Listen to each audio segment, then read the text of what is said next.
İşte Очень бита. Бой еще не закончился, как уже начали сразу. Спокойной ночи. Я бил Белла. Цудера. Как говорится, дикник херду. И дела. Нажнич, монах я чуем. Пусть Аллах унизит этого Чимаева, Алязина. Jelma joulusu, majonia, jelma joulusu. Monach я чуем. И что не зря. Всем приятного, доброго вечера. Трое спортсменов из нашего региона UFC одержали уверенную победу, что, конечно, радует.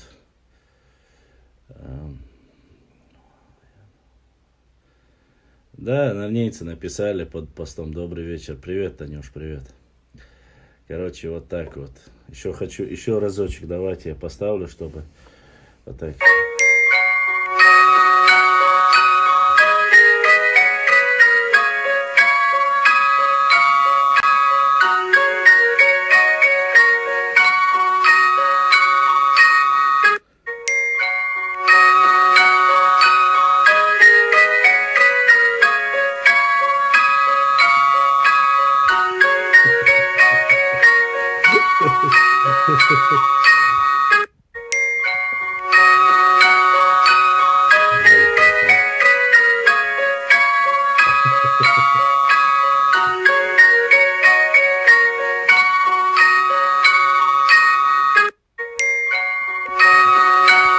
Gente я долго, я думаю, где порвало положение.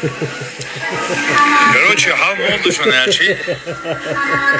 Салим я привет. Аллаху акбар, я думаю, да? Gente я долго, я думаю, где порвало положение. Вот так вот. Трое. Просто настроение хорошее. Нет, под этим постом, где выиграл Хамзат, некоторые нарнийские упыри писали проклятие, там будет проклят этот Чимаев и так далее и тому подобное. Правда, я не понял, она проклятие на меня это или на Хамзата. Но разницы нету.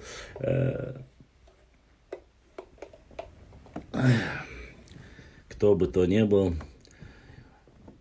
Зубейр сегодня тоже очень хорошо дрался, но правда про Зубейру еще такой ролик я не увидел, который так в юмористическом стиле снят. А так, конечно же, более полную версию я хотел загрузить, но насколько я знаю, запрещено транслировать без разрешения. Они не договорились, Instagram и UFC промоушен не договорились с Facebook вещание. Если бы я загрузил полный ролик, то сразу бы заблокировали, вы знаете, видео, поэтому пришлось как-то так импровизировать. Конечно же, да, конечно, и в первую очередь пришлось вот такие вот юмористического характера, но благо все закончилось очень хорошо. Волков, кстати, тоже победил. Одержал победу. За Волкова я тоже болел. Тяжеловес, такой же, как и я.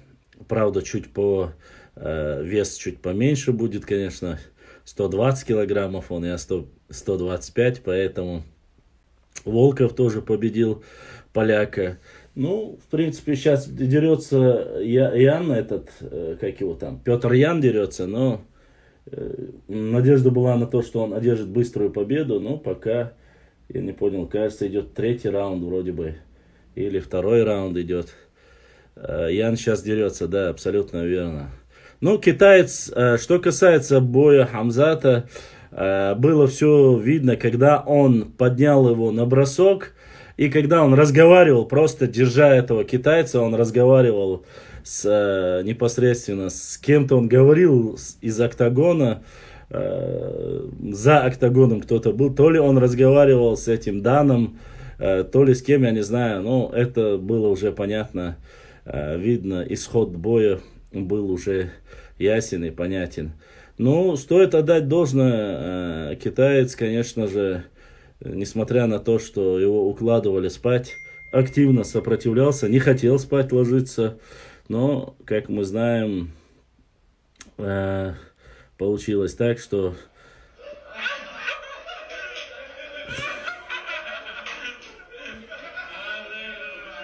ну да, есть еще одно видео тоже, которое прислали, тоже юмористическое. Если получится показать, сейчас постараюсь вам его показать. Сейчас. Вот этот момент, конечно, сейчас.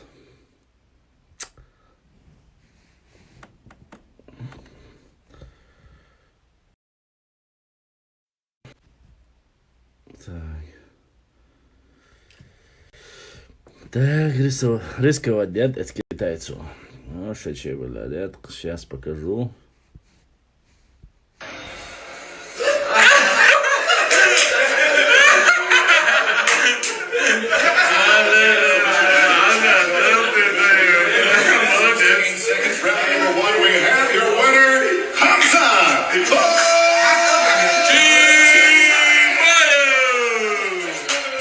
Там вначале весь смех.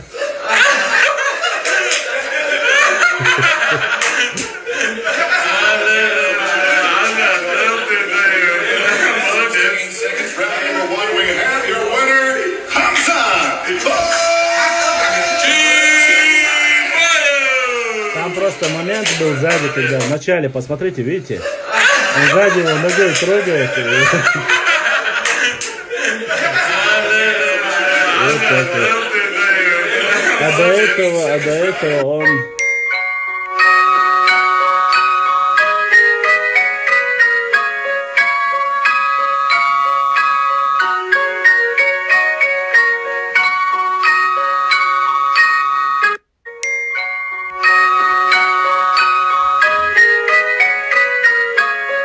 Короче, вот так вот весело, красиво была одержана сегодня победа. Всем любителям спорта, конечно же, думаю, было очень приятно это все видеть, все слышать. Дагестанские группы писали, что Чимаев победил. Да, победил. Победил. Так, китаец в прошлом году отправил нокаут бойца, выигравшего последние 7 боев до самого. Альхамдулилlah, деклятер. Да, что за человек, Хамзат, опять все испортил. Я так смотреть хотя бы 3 раундов, а абзац всего в своем репертуаре. Самый харизматичный абзац. И мы сегодня получили Экки Кентиштир Данахтиатин Вайвашо. Экки Верзлай Далсайвел Далдухуавел Хамзат Яйтинер Хамзат Далсидуэла Яйтинер Данахта Экки Хамзатигер. Так что Экки сегодня донат за наших спортсменов Эрдухуэль. Далсайвел Далдухуавел.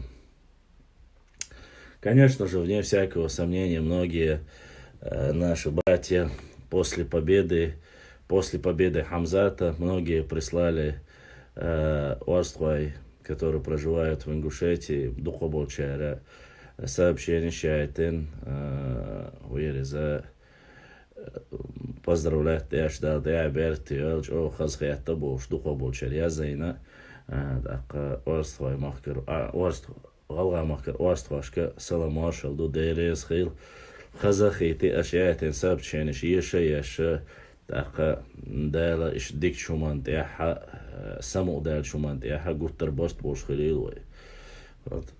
Это было очень приятно, честно скажу, было очень приятно, потому что я честно сказать, я пытался, я думал, что мы вместе проведем сегодня трансляцию, то есть совместную трансляцию, но, к сожалению, показалось так, что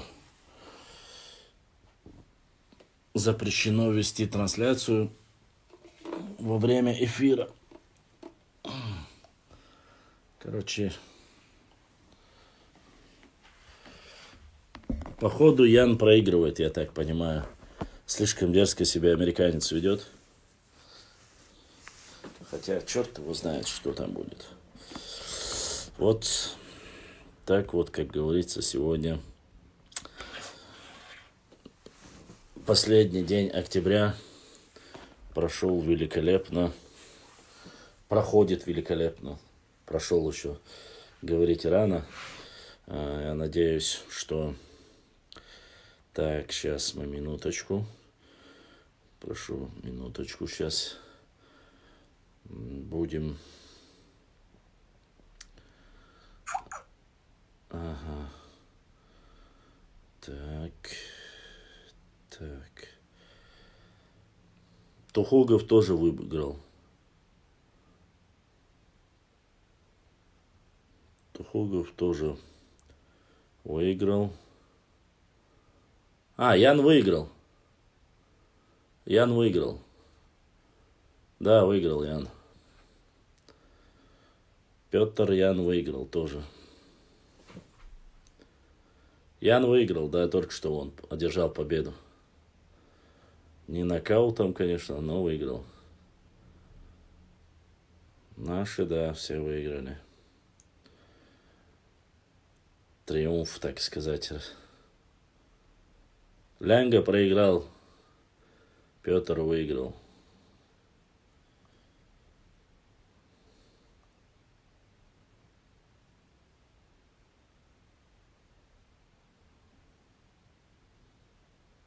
Так, и еще один брат задонатил. Огромное спасибо. Да, дуэл будущник Эзершка Соудахил. Хамзат Боч Борзтир Эл Исламбекс Данахтайтинг.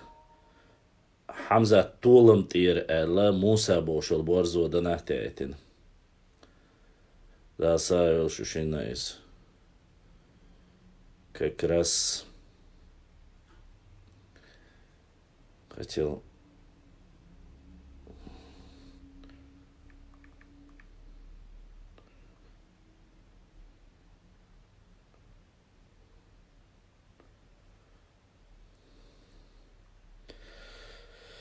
вот так.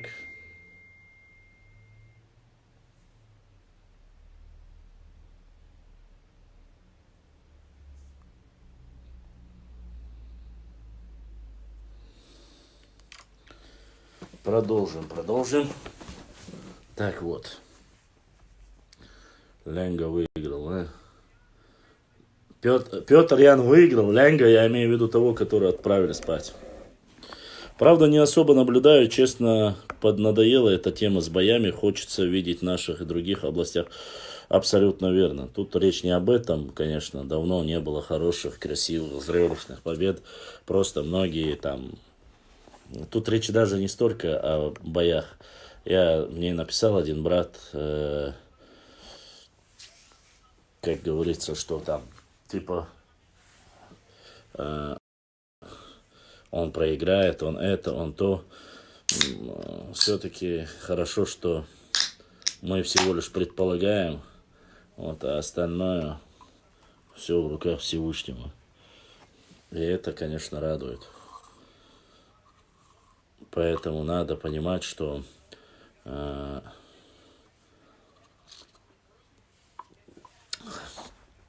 нужно полагать, что спорт вещь, конечно, хорошая, но остальные достижения должны быть тоже на уровне. И чем больше мы будем, как говорится, показывать себя с лучшей стороны, тем лучше для всех нас. Вот. Дальше будет. Госдеп помог Башлам, там договорился, поэтому выиграли. Госдеп, я очень сомневаюсь, Госдеп, что там помог. Поэтому прошу, Дерхан.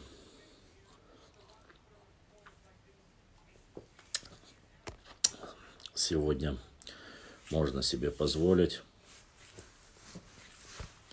как говорится. Так, Киселя нет. Да, Навайт, мой брат. Это потому, что я лысый, и он лысый? Нет, ну, он мне не брат, конечно, а так, в принципе, неплохо зарабатывает он.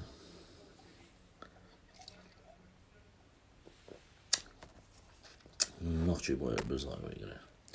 Да, сегодня в UFC триумф российских бойцов. Поэтому думаю, что все, как говорится, просто супер. Очень приятно видеть улыбку людей. Вот, когда спорт реально объединяет людей. Люди, которые изрыгают свою желчь, которые показывают свое грязное нутро, они тоже, конечно же, проявляются и показывают себя не с самых лучшей стороны. Но это их проблема. Мы сегодня на радостной ноте, поэтому думаю, что все будет великолепно, лучшим образом. Жаль, что Гитикина. Вот. Поэтому, что касается спорта, спорт, как говорится, спорту рознь. Будем, как говорится, надеемся всегда. Что-то мой беляш уже были бы волосы, еще можно было бы, как у викинга, отрастить волосы и пойти сниматься в фильме про викингов. Взять большой топор. Башлам, некоторые наши соседи очень хотели, чтобы Хамзат проиграл. Ну, что я могу сказать? Мы предполагаем, Всевышний располагает. Это все в руках Всевышнего.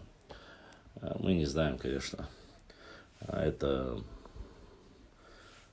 будет понятно, конечно.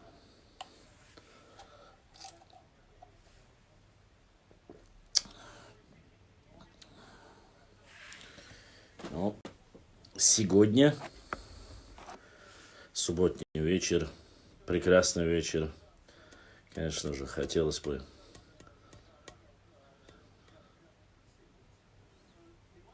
спасибо, Танюша. Танюш, твой презент я еще не забыл. Нужно тебе его отправить обязательно. Кое-что нужно было мне тебе отправить по почте. Так, и мы получили донат. Донат от Эхки. Просто от брата Руслана от Эхки написано, прислал донат. Да, Сайойл. Да, Лукда Адойл. Огромное спасибо всем, кто поддерживает, кто донатит, помогает нам поддерживать наш блог. Мы будем надеяться, что и дальше себя будем показывать с лучшей стороны. Так, те, которые хотели, чтобы Хамзат проиграл, теперь будут ему в любви признаваться и называть его братом. Вполне возможно, вполне возможно. Как думаешь, почему норвежцы не любят чеченцев? Зависть, подлость, лицемерие. Неотъемлемая часть в основном всех норвежцев, без разницы. Поэтому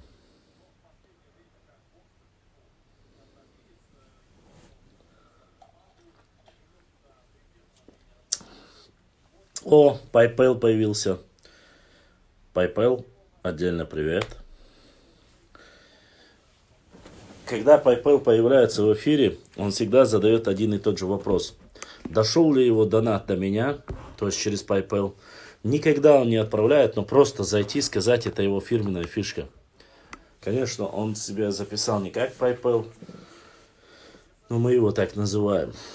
Это общее ты сказал, а например...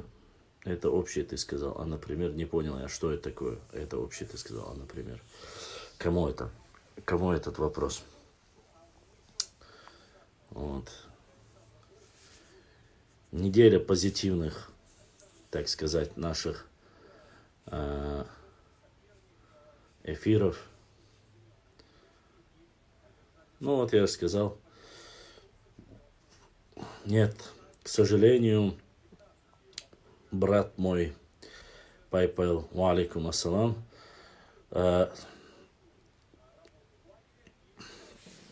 никто ничего через PayPal не присылал.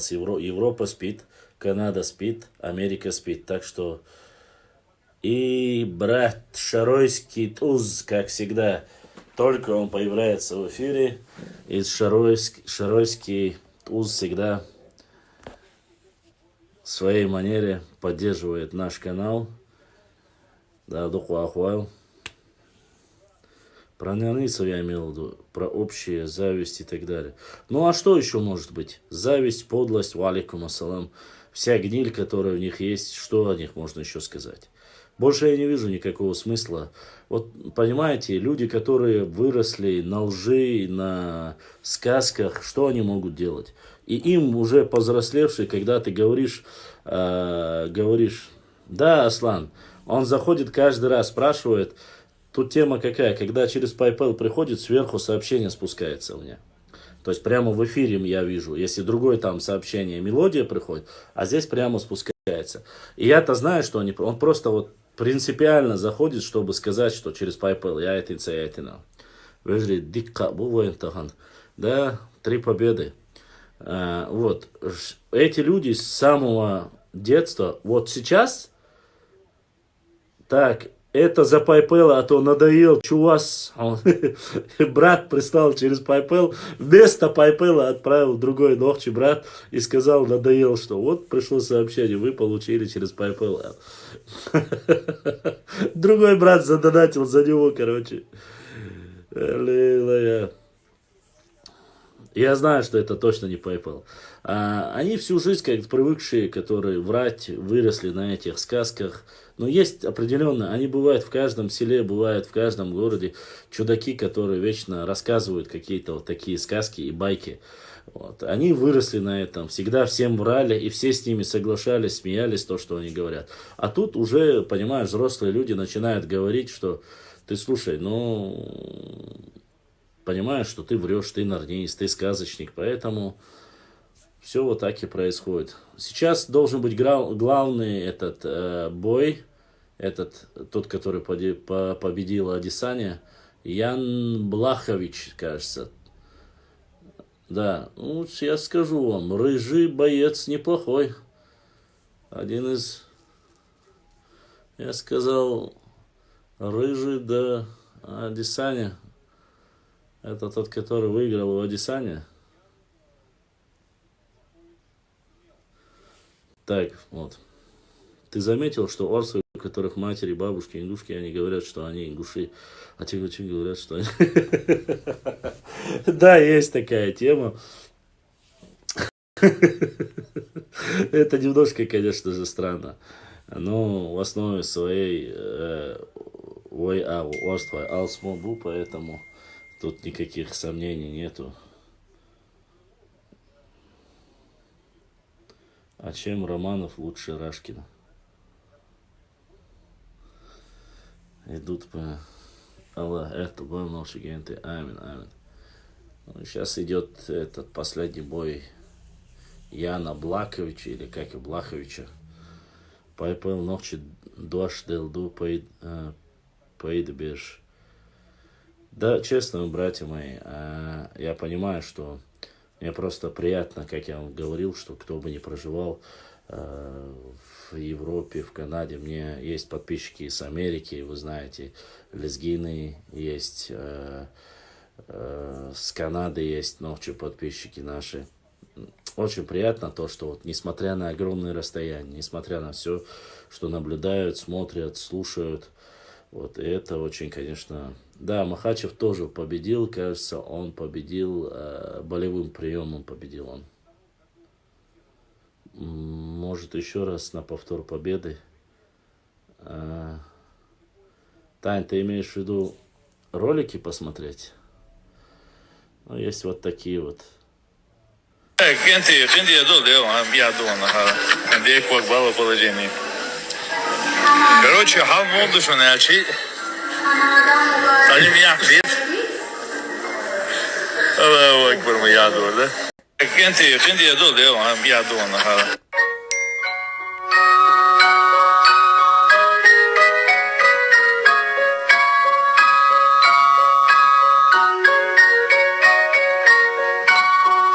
Бурай выиграл. Тухуга выиграл.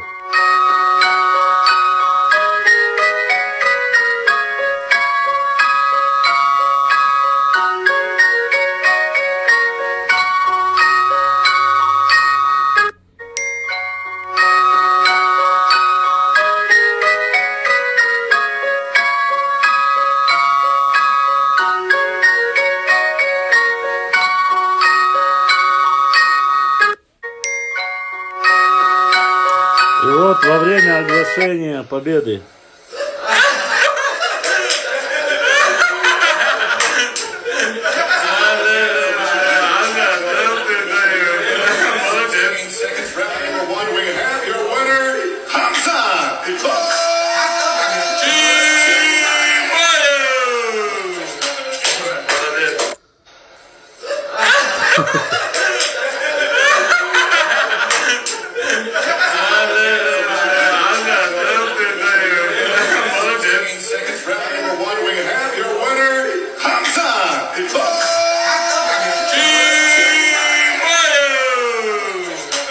короче, вот так вот завершилось.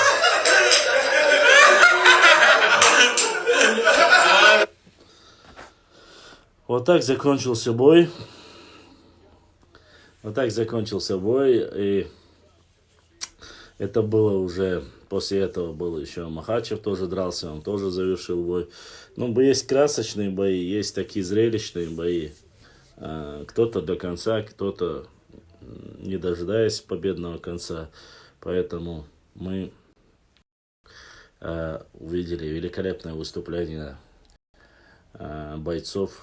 Сегодня на UFC в Абу-Даби блистали российские спортсмены. Думаю, ну, подряд почти что все победы забирают, не знаю. Дабы не сглазить. Чимаев, чеченец, да. Чимаев, еще благо наша фамилия, хоть и чисто ногти.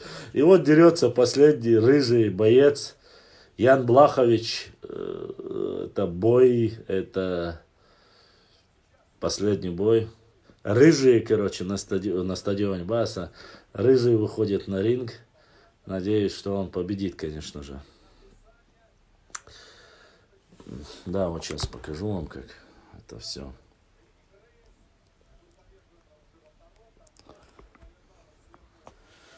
Вот он.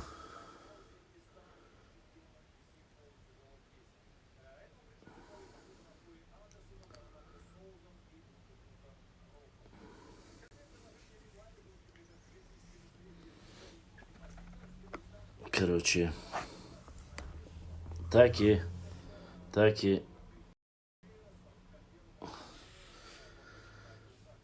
будем ставить на рыжих. Сегодня немножко у нас спортивный день получился. Но в любом случае... Да, рыжий поляк. Ян Блахович. Петр Ян был, сейчас Ян Блахович. А ничего так, молодец. Красавчик. Ему бы еще бороду чуть побольше. Волосы есть, не лысый, и то красавчик. Башлам, стереосистема, мое опасно. Да, стереосистема, конечно, у нас Это Panasonic. Ему, брат мой, сейчас я тебе скажу, ему уже, так, сколько? 12, 16 лет этой аппаратуре. Вот. Тут 6 сабвуферов, 8, 3, 5, 7 колонок. Неплохо так. Башлам, телефон, осмат. Не понял я вопроса.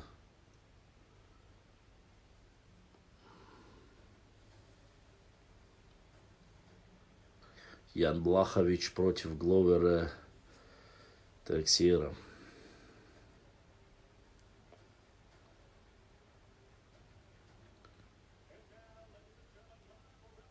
Не, это не смартовый, братан, это простой. У меня из современного ничего нету. Как.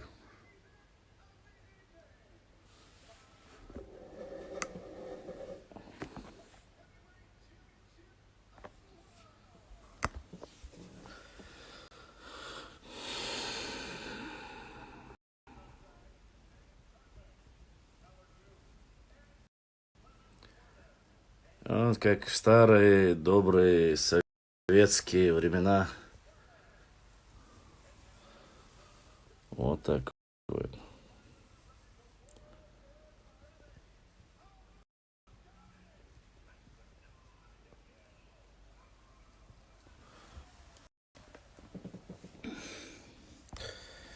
Вот так вот. И мой зеленый ковролин.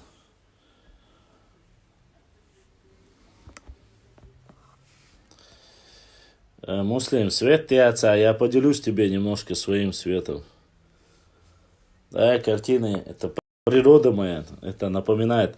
Картины, мебель и мой ковролин напоминают мне всегда о весне или о лете. Поэтому башлам семейный уйга. Башлам одиночку. Волк-одиночка.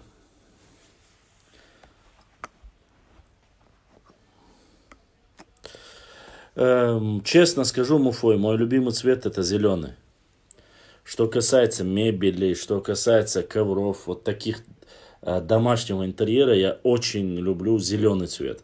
Но поскольку не было сочно-зеленого цвета ковролина, был только вот такой салатный или болотный цвет, пришлось покупать.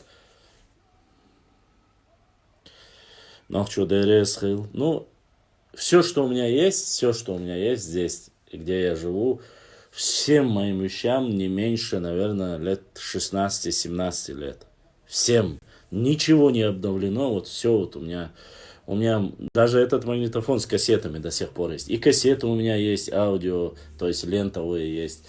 И диски у меня есть, и книги, то есть все. Хоть и вот у меня нету... Какие картины? Ты же сам такой. Мол, хачик. Какие картины? Пытаюсь своей мудрости, бая. Питаюсь светом твоей мудрости. Во-во-во. Ба.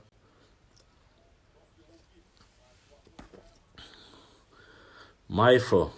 Все понял. Башлам, тот историк придет сегодня в эфир.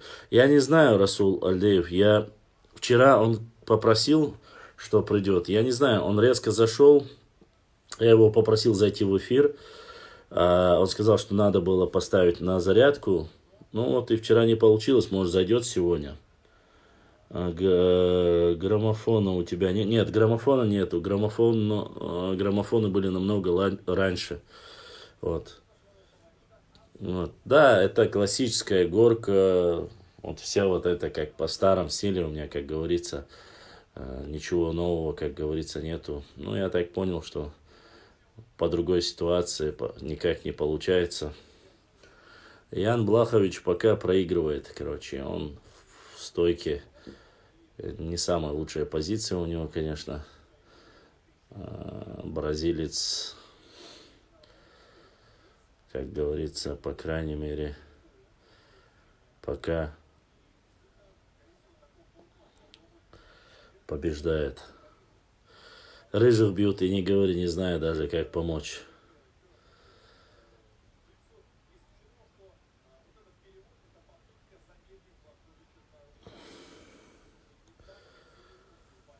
Ва алейкум ассалам.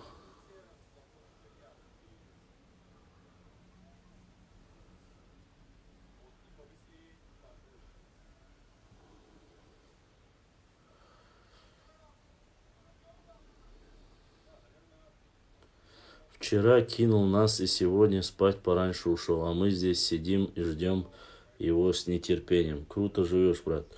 Ну, да, вроде бы не круто, я живу обычно, это вообще даже не богато, я бы сказал. Средний класс. Вот, как говорится.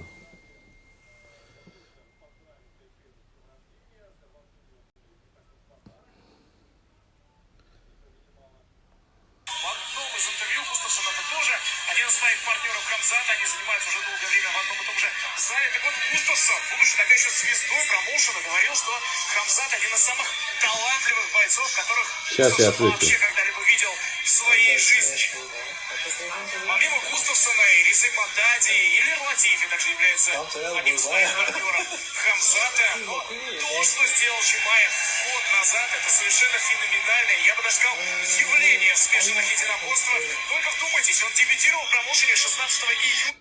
Так.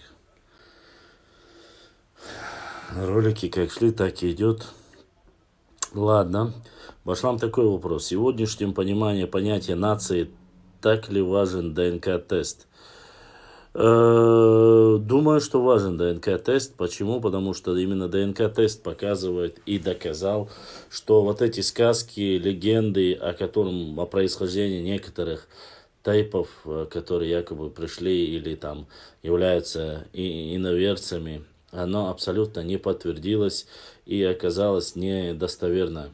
Сегодня ДНК-тесты очень многое показывают, поэтому это очень даже важно и нужно в этой ситуации, поэтому я думаю, что на сегодняшний день это показало только то, что наоборот, эти ДНК-тесты показали близость нас и единство нашего народа в основном.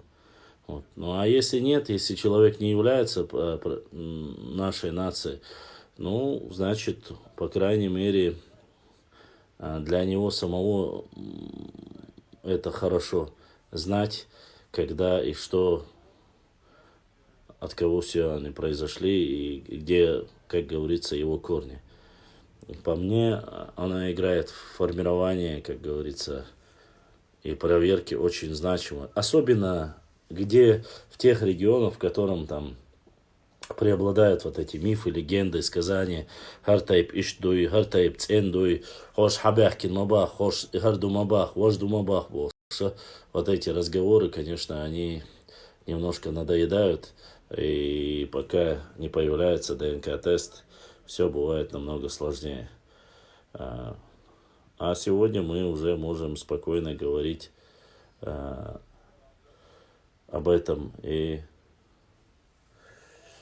вести дискуссию.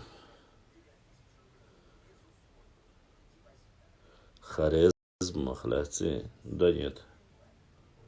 Ассаламу алейкум, эфир да бергсте, ва алейкум ассалам, да резхил ваша, да резхил.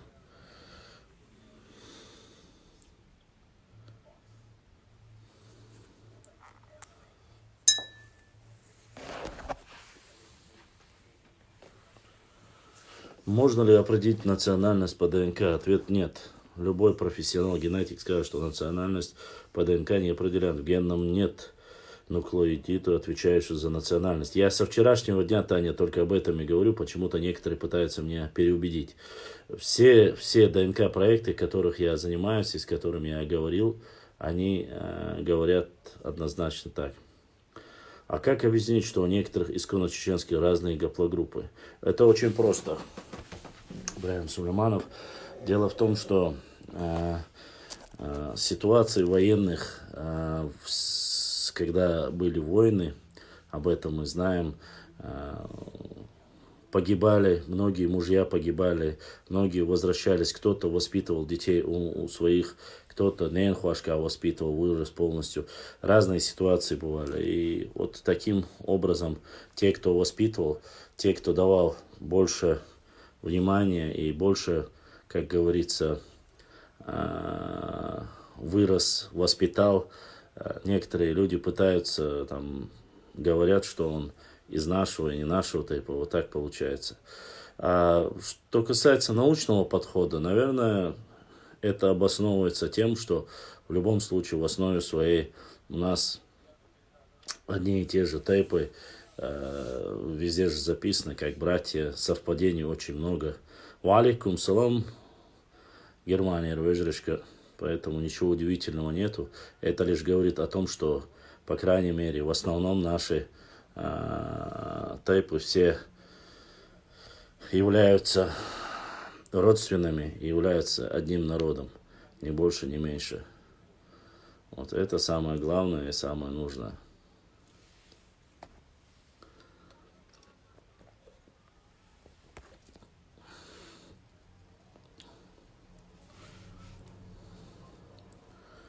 Вот.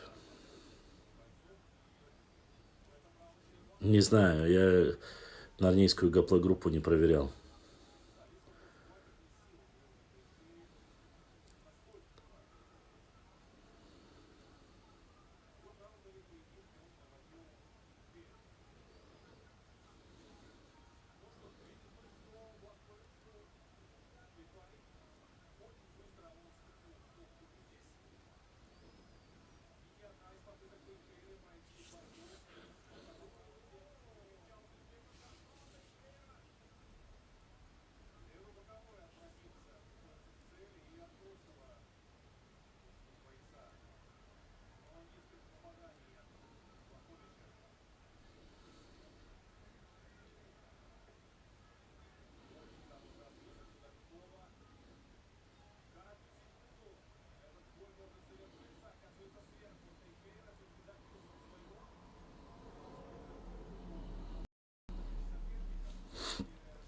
Валикум ассалам.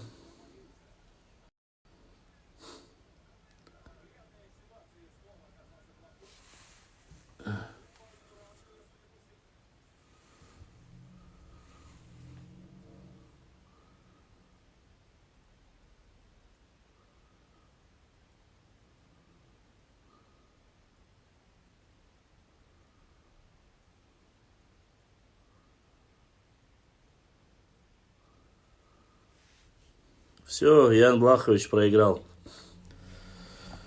Проиграл, пролетел.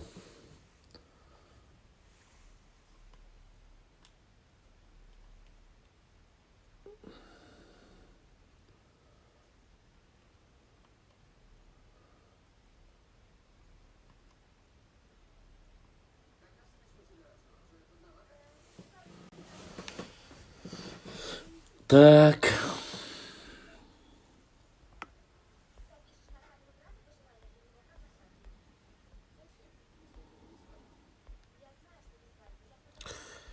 Башлам, про город Моздок, то есть село Чеченская Балка. Моздок передали Осетию в 44-м из ЧССР. Хотя говорят, что Ставропольскую край передали. То есть сплавляют факты, что Моздок это Новчелат. Этот документ я опубликовал. Он у меня есть, и мы публиковали его уже несколько раз. Есть несколько мнений, разных мнений, но основали его, вне всякого сомнения, царская Россия. И поэтому мы, как знаем, в этом периоде, в это время, как раз таки в основном возмущения были у кабардинцев. И вот неприятные взаимоотношения были между кабардинцами. Восстание было черкесов против, как говорится,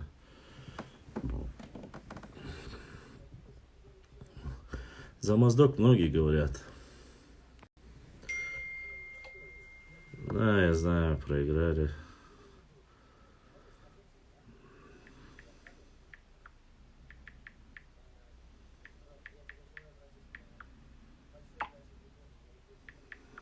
Так.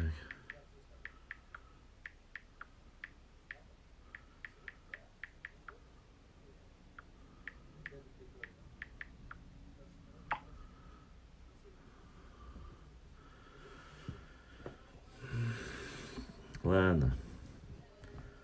Так и быть. Не все всегда получается. Не всегда все получается, как говорится.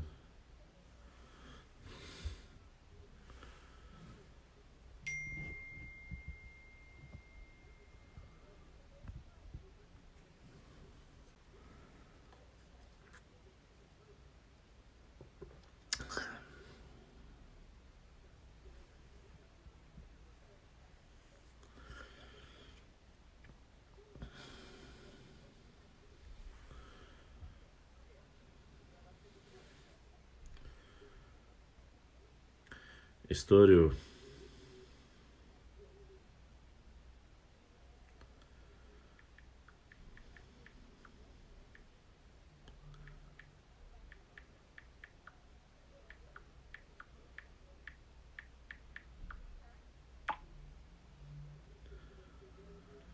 Моздок Садыкского густой лес чаще.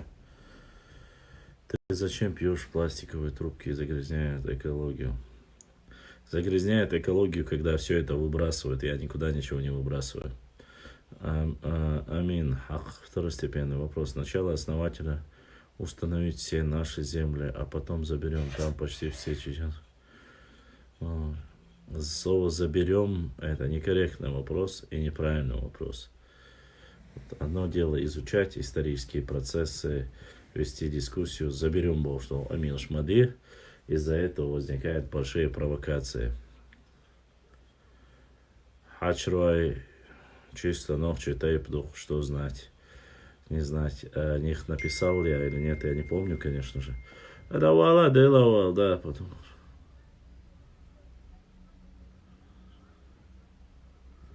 Ну, ценность лахин суди бахасюк.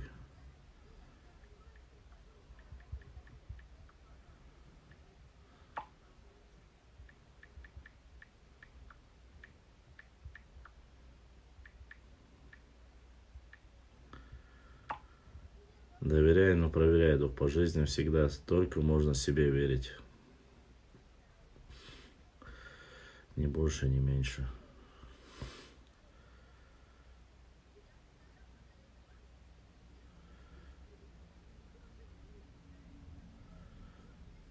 А так, конечно, не мой день. Не мой день.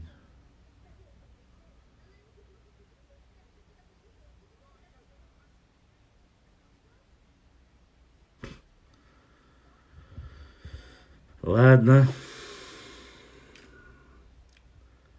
Проехали.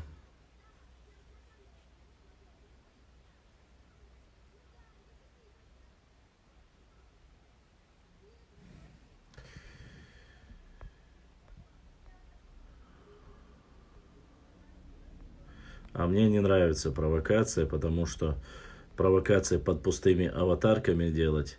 Хачру ахляться, я за ними очушился. Что касается близкородственными к нам, и буквально еще в 14-15 веке, 16 веках, в это время говорили, что является одним из наших обществ, Тушины, Пшавы, Хевсуры. Вот мы об этом говорим сегодня. Это уже стало неким таким уже легендой, мифами. Сегодня они полноценные грузины и называют себя таковыми. Причем, в принципе, один тушинец, который утверждал мне как раз во время ДНК-теста, показывают родство, а сами один тушин связывался, мне рассказывал о ситуации, как они давно воевали с панкийскими кистинцами, какие взаимоотношения, как кровная месть у них была. То есть вот такие моменты есть. Вот. В основе своей, можно ли говорить или рассуждать, кто откуда пришел, что, опять же, тут может помочь только ДНК-тест и узнать более близкий кому, где корни, где есть ли общие предки, это уже становится ясно.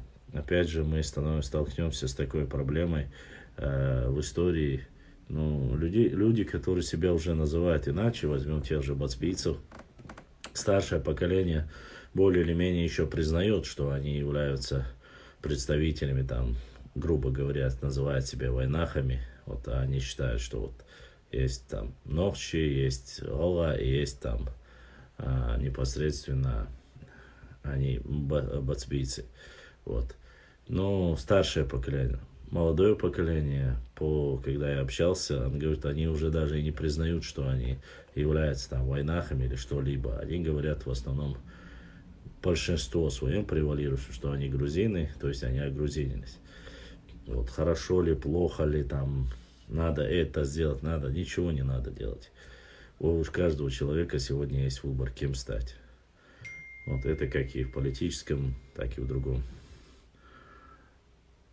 Вот, и Танюша задонатила. Танюш, огромное тебе спасибо за твою поддержку. То, что не забываешь поддерживать, донатить, помогать. Мне это очень важно и очень дорого, что вы не забываете поддерживать канал. Благодаря вам мы продолжаем свою работу и показываем, вещаем, рассказываем много интересного, важного, происходящего как в истории, так и обычной политической, общественной жизни наших народов, как Кавказа, так и всей России, в принципе. Вот. Очень много чего напутанного, конечно же, по южной границе. Но я не знаю, у нас очень плохие вот понимания в этой некоторых вопросах. Допустим, я вчера зачитывал вам адыгские народы, то есть общество, несмотря на то, что там даже написано, что там адыгские народы, написано Большая Кабарда и Малая Кабарда, то есть в разряд там убыхов и всех остальных там записано Большая Кабарда, Малая Кабарда и перечисление, как и чеченцев. Там чеченцы ауховцы, там шатоевцы, чеберлоевцы, шароевцы и так далее и тому подобное. И брат Салавди задонатил через PayPal. Да, Саэл, Будиснег, Эзершка Соуду Ахил. Вот, и мы, как говорится, понемногу у нас становится, пора уже устраивать соревнования, кто больше. Ох, Таня, кто больше, я уже говорить не могу, конечно, здесь бы хотя бы, если за один эфир человек 10-15 хотя бы понемножку проводит поддержку, и то я уже могу стабильно, как говорится, проводить работу. А у меня в основном в эфире выходит там 3, 4, 5 человек. И то эти 5 человек снова и снова понемногу пытаются донатить, хоть чтобы как-то помочь и задействовать. Помогают, как говорится, все как могут. Больших сумм здесь никогда и нету, как говорится. В основном 50, 100, 200, 300, иногда там кто-то 500 и кто-то редко 1000 тоже бывает. Так, уважаемые мои друзья, я сейчас перезагружу эфир, и мы продолжим дальше. Как раз я хотел рассказать вам один момент. Я сейчас перезагружу, не теряйтесь. Дайте мне только возможность перезагрузиться, а то эфир не сохранится. Давайте. Не уходить. Все оставайтесь в эфире. Сейчас мы перезагрузим.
Алейкум салам.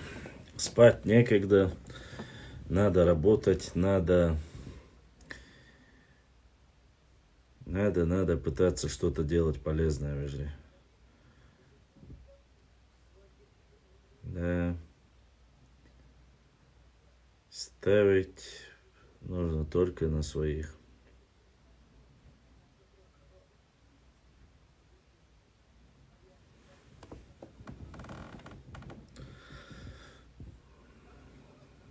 Дикватверлер из молодец. Салам алейкум башлам. Ва алейкум ассаламу рахматуллахи ва баракату.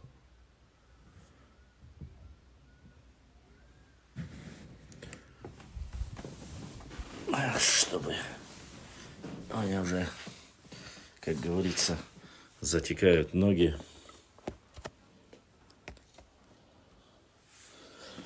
Башлам. Отдаггар Аллах дал алшуайл. Дайрес хейл. Аллах дал сидуайл шунузиндейру. Ингуш Москва. Хамза отмощный парень. Дайрес хейл. Дегдешниш Ойчана. Дайрес хейл. Башлам. Сегодня послушал 40-минутную запись в Ютубе, где это слепой из Ингуша Москвы, как я понял. Не знаю, честно сказать, что за слепой, глухой, немой. Я, честно сказать, их не слушаю. Пытаюсь проводить свою работу, проводить ее с лучшей стороны, дружить со всеми. Что-то мне не нравится совсем здесь. Настроение должно быть великолепное. И вот такая вот мелодия. Брат Амад задонатил. Амад дал духуахуэл. Дал саэл адоната. Вот так, как говорится, надо позицию поменять. Когда начинает портиться настроение, надо менять позицию.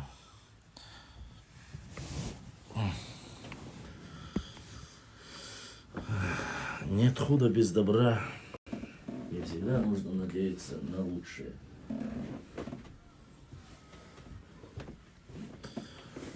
Башлам, шалажи. Да, знаю, шалажи основали Нохчи. Вот правильно говоришь. Нету настроения, меняйте позицию. Меняйте мебель, переставляйте в квартире. Купите новые духи, у кого есть возможность. У кого есть возможность, купите себе машину, побалуйте себя. Вот. Ну или что-нибудь меняйте в своей жизни. Точно так же. И я, конечно же, поэтому вот эти последние 2-3 месяца до января постараюсь дотянуть. А дальше, если ничего не изменится, будем менять тоже свою жизнь, какую-то лучшую сторону, я надеюсь. Не знаю, вот когда я сижу в эфире с вами, общаюсь, вроде бы у меня не такой добрый вид. А потом, когда ты загружаешь видео, пытаешься там просмотреть кусочки, и вечно добрые какие-то вот. И какие задонатил, еще кто-то задонатил.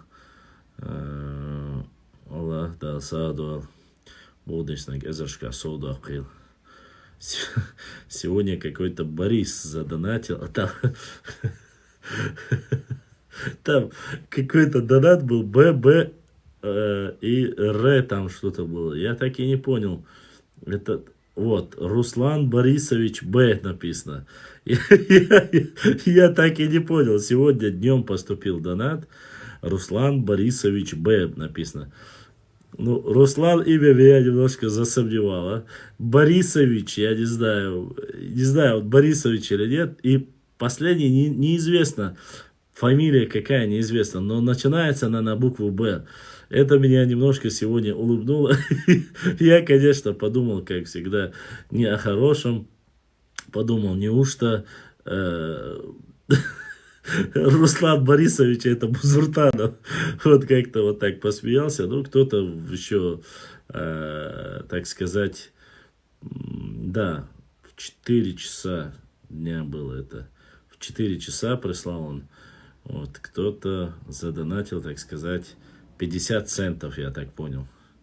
Это 50 центов вроде бы, да, выходит где-то так. Ну, или 60 центов, вот приблизительно вот так кто-то задонатил. И меня это очень, конечно, улыбнуло, потому что Борис Б. Руслан написано. Это, конечно, немножко улыбнуло. Вот. А так, это за PayPal, а то надоел PayPal чуквас. Он дадела.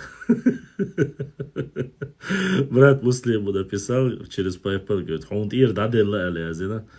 И Салавди просто не отображается на вашем счете, не беспокойтесь для отображения. Вот 2 через PayPal, которые прислали.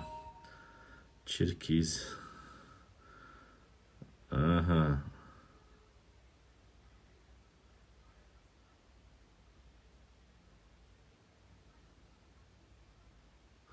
Все. Это не это не Бузуртанов, это другой брат. Это брат Черкес прислал, оказывается. Брат Черкес. Да, Аллах, дай баркалаха тебе от всей души. Дай Аллах, чтобы все, что у тебя осталось, приумножилось в 100 раз и больше. Я почему-то ББ, когда было написано, почему-то меня это немного улыбнуло. Конечно же, я понимаю, что это не сделал Бузуртанов, но все-таки было немножко, конечно, улыбнуло. Вот. Вот так вот и проходим. Давайте дальше отвечать на вопросы. Я слышал, эта дама связана с Гуцерием. Вообще сами ингуши говорят, что все оттуда, не знаю, правда или нет. Берсаджи. Валикум ассалам. Маленький сахосмнан юмацамятхун из... сахосмнан юмацамятхун. Матяцвели написано. Руслан Биотоков. Битоков. Это я все понял, Руслан. Все понял. Просто там Б просто стоит, Руслан Б. А у нас есть там один нарнеец, Жюер Баба, который тоже вот зовут Руслан, поэтому я немножко улыбнуло меня это.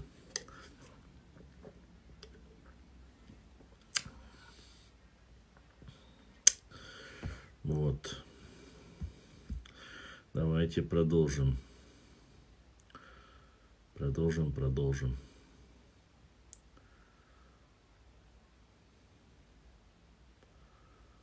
ДНК-тест. Причем, как же я не люблю вот эту тему по ДНК, честно сказать.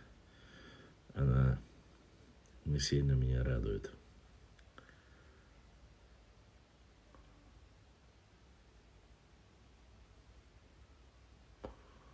А я не смотрел, что за комментарий, что за обращение Мализаева. Я не видел его даже.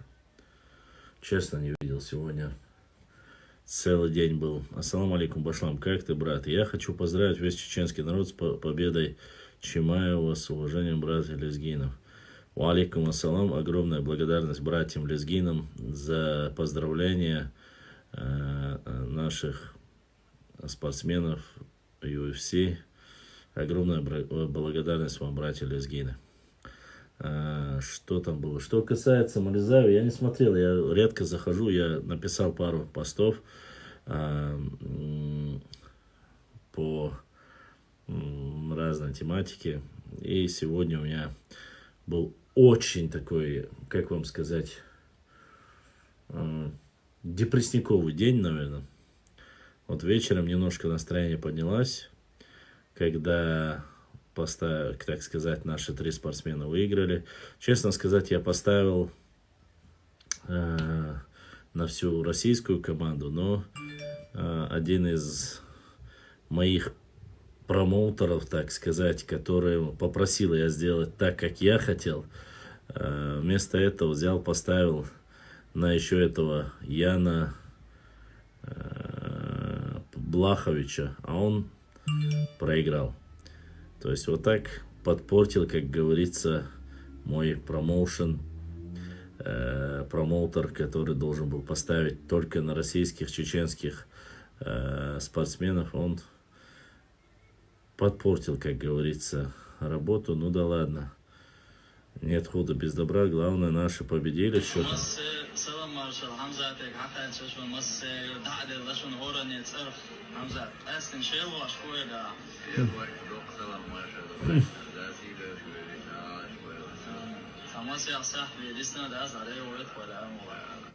Мгм.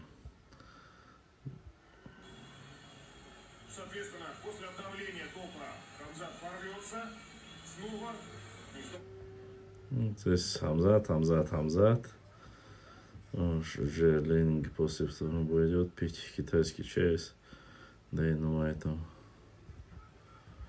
Так, сейчас. Я с Хамзатом Чимаевым. Хамзат, ну, конечно, ты со мной. Я убью всех, я останусь здесь, это мой дом. Ты поднял Ли, принес его в угол, где сидел Дэна Уайт. Скажи, что ты говорил перед тем, как бросил его и начал работать? Я говорил, что я король. Я долгое время говорил, что я иду за всеми, я всех убью. Теперь вы мне верите? Я говорил вам, что убью его. Сейчас постараюсь показать вам это. Постараюсь отправить. С переводом я его, конечно, не видел, но теперь постараюсь вам показать его.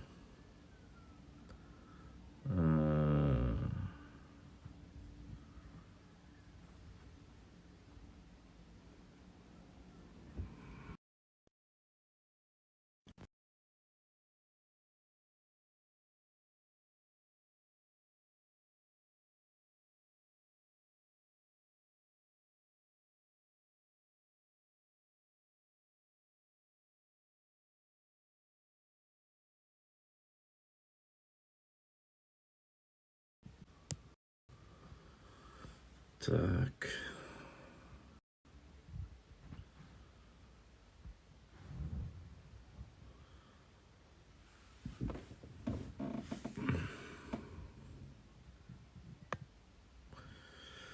Ладно.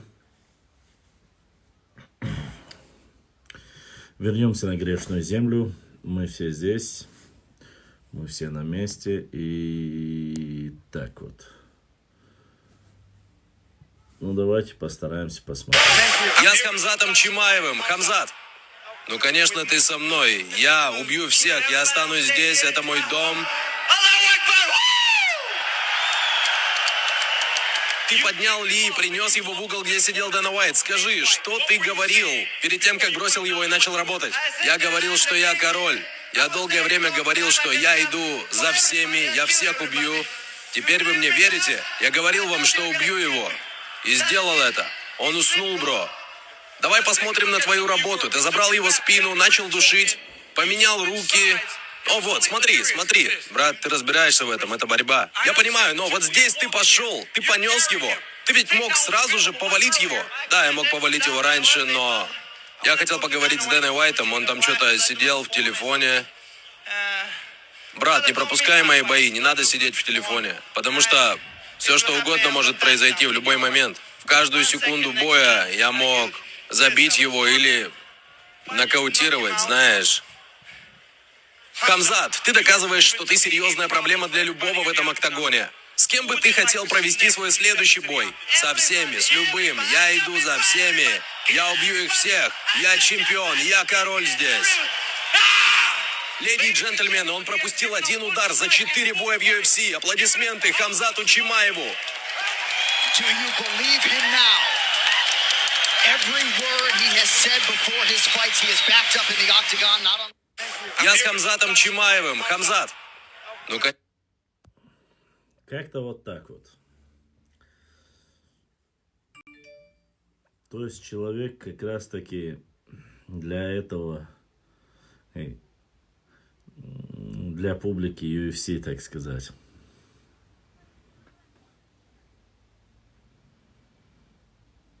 Вот так вот.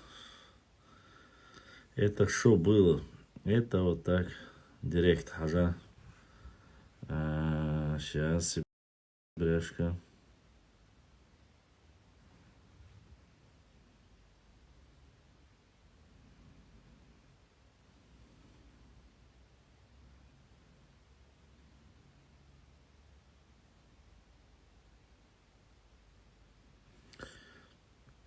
И... Что за тебя? И кто-то у нас с Ютуба, брат, задонатил. Огромное спасибо за то, что донатите, братья, через YouTube канал тоже. Да, са дойл будешь иногда изачка соуда хилшвизендер. Башлам, братья, я бой Хамзата так не жду, как твои эфиры. Это, конечно, мстит. Да, конечно, шоу есть шоу. И, Маршо, вот, чтобы тебе было стыдно, видишь, Таня задонатила. Огромное спасибо, Танюша. Второй раз уже ты донатишь. Спасибо тебе большое за поддержку, за внимание твое. Дай Бог, чтобы все, что у тебя осталось, увеличилось еще в миллион раз. Согласен, для UFC нужны такие люди. Башлам. 1 на 1 Хамзат надо бой организовать. Башлам. 1 на 1 Хамзат надо бой организовать. С кем? Со мной, что ли? Устрой эфир с Мализаевым, братик. Зачем? Я ни с кем не устраиваю эфиры. Тот, кто хочет со мной поговорить, тот может прийти ко мне в эфир, отправить запрос, и мы поговорим. Башлам, имам Шамиль дрался с чеченцами, чеберлоевцами, мулоевцами. Нет, насчет мулоевцев я не слышал, и чеберлоевцами он не с всеми дрался. Это тоже неверная информация. Там были определенные тейп, с которыми у него произошел конфликт, и который почти что был вырезан фактически весь. Ну, кроме 2 сыновей, которые, так говорят, которые ушли вместе с женой. Точнее, жена ушла к себе домой навестить своих родных. И вот эти 2 сыновей, которые ушли, вот только якобы они остались живыми, а остальные все были перебиты. Вопрос был в основе своей. А что касается мулоевцев, это братья моего тейпа. Считается, что Мулкой, Эшба, Тоцеси, 3 брата. Вот, мулкоевцев, у Мулкой другая ситуация. Именно вот итомкалинские тейпы, многие, которые были не согласны с политикой. Там же не только они. Ченты были не согласны, точно так же с имамом Шамилем. Гухоевцы были не согласны. Мелхистинцы были не согласны с имамом Шамилем. Но под общим влиянием, когда уже видели, что в основном чеченцы ночью были вместе, соглашались. Кто-то соглашался, кто-то не соглашался. Проблема Шамиля была в том, что именно позиция Шамиля заключалась в том, что он хотел сразу искоренить все насильственным путем, введя в обиход шариатское государство. Для людей, которые ценили очень сильно традиции своих предков, взять и с наскока сразу поменять все невозможно было. Ну и вот происходили вот такие небольшие конфликты.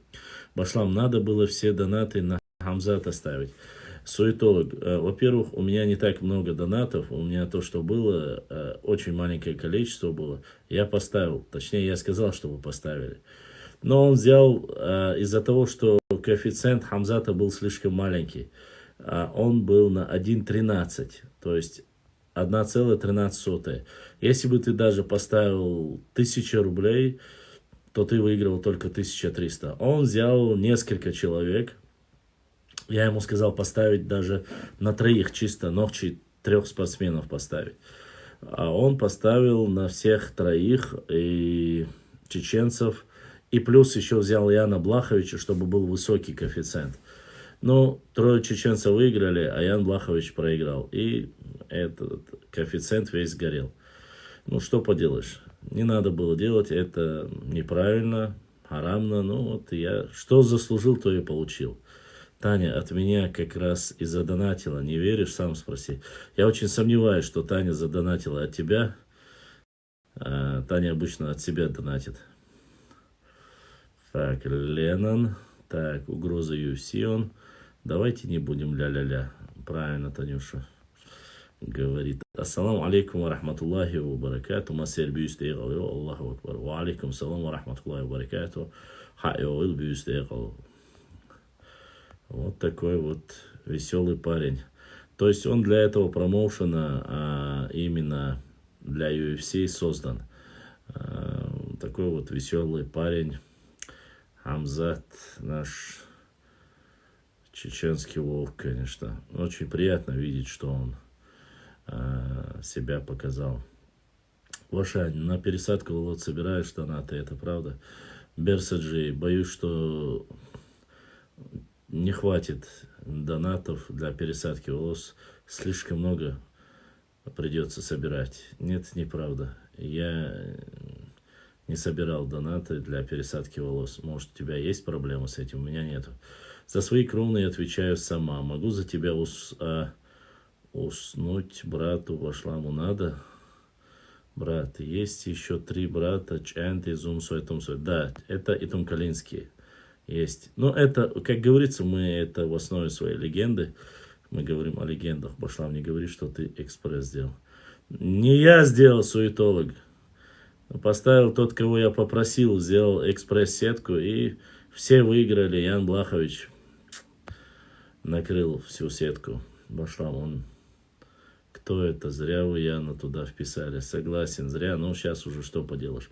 Башлам, когда приводят причины стычек чебелоевцев с Шамилем, сразу говорите про шариат. Но почему-то, когда говорят о внедрении ислама в Чечню, приводите 13 век как факт. Где логика? Неужели... Значит, ты сейчас... О чем вообще сама ты написала, хоть ты понимаешь, Амин? Во-первых, проникновение ислама намного раньше. Во-вторых, после проникновения ислама периоды ослабления ислама происходили. Бершейх, допустим, который является одним из исторических личностей нашего народа, который возрождал ислам в 15 веке. Ты путаешь проникновение ислама и установление шариатского государства. Это абсолютно разные вещи. Проникновение ислама под собой не подразумевает сразу же устанавливать шариатское государство. Государственное устройство, религиозное, теократическое государство – это совсем разное. Причем тут установление шариата в Чеберлое или не в Чеберлое? Чеберлое – это первый непосредственный мостик от Дагестана, между Дагестаном и, грубо говоря, Чечней. Вот. Башлам, ты знаешь, Ескаев Арби и читал ли про Галга? Нет, не читал. Ескаев Арби не читал. За 5 веков он никак не развивался. Сколько он проиграл? Мадгер, да не важно, сколько проиграл. Немного, все, что было, то и проиграл. У меня много и не было, честно сказать. Умдается. До какого времени были земли чеченцев до Каспия? Сейчас могу тебе сказать.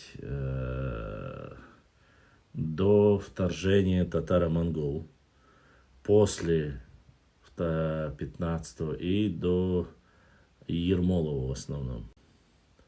До Петра Первого. Там промежутки были. Отброшены были во время татаро-монгол. После татаро-монгол это получается до 13 века. С 13 по 15 века опять эти места были потеряны для нас. И уже с 15-16 века начали опять осваивать и оседать на этих землях. И до времен Петра Первого и непосредственно, если я не ошибаюсь, времена Ермолова. Ермолов занимался непосредственно отброской оттуда всех чеченцев. И брат задонатил просто без сообщения. Аллах да саду буддистник язычка судаху.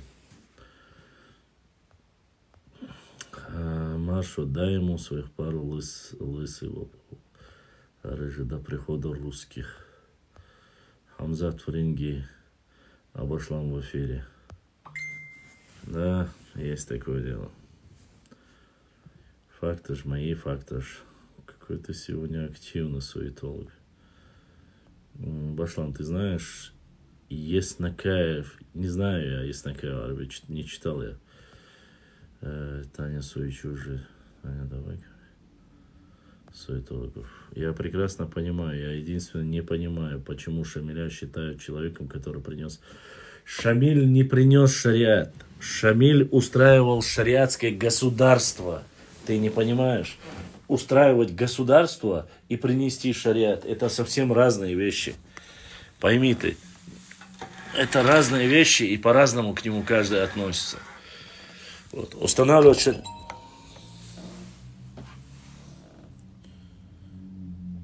Хамзат Бош, Борзт ИРЛ. Вот такой донат поступил. Сейчас уже сообщение пришло.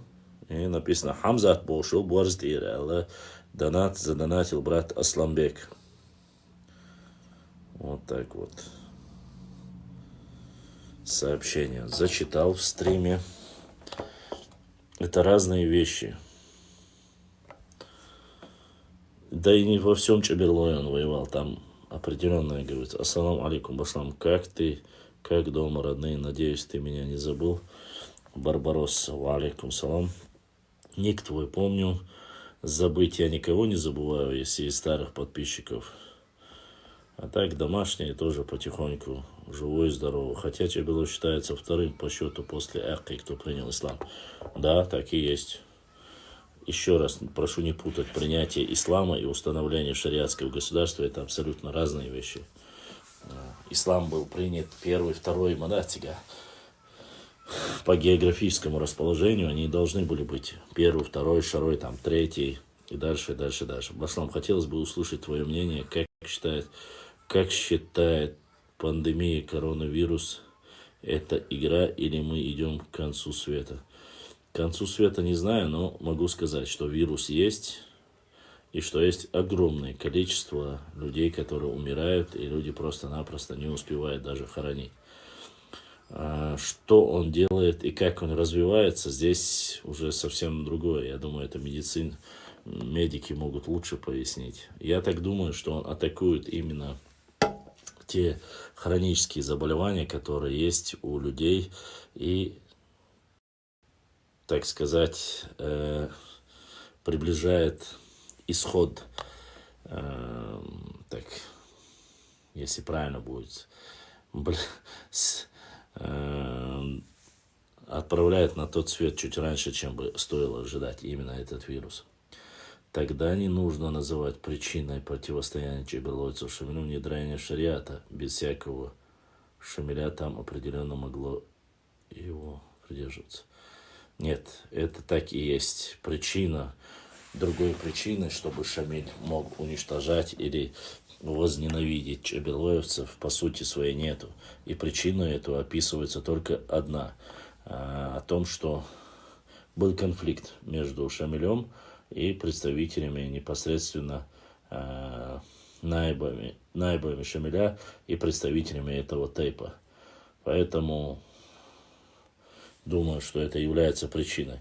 И тут Шамиль не является ничем там, является ли героем или нет. Нет, конечно. Кто хочет сыграть и на 1, 2, 3 задонатить, у кого придет первого. Таня, тебя сейчас резко все перестанут слышать. Так, дальше. Борзик, а почему звука нет?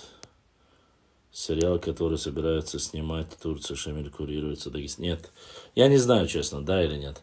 Башлам, правильно ли я понял, что Байсангур не выбивал из-под ног табурет сам, когда его вешали? Байсангур Биноевский. Давайте так. Байсангур Биноевский последним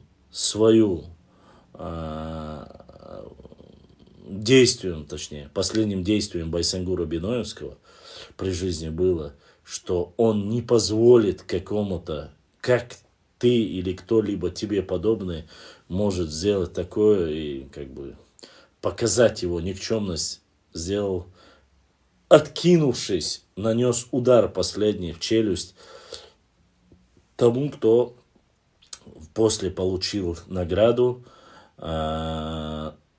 за то, что вытащили табурет из-под ног Байсангура Биноевского.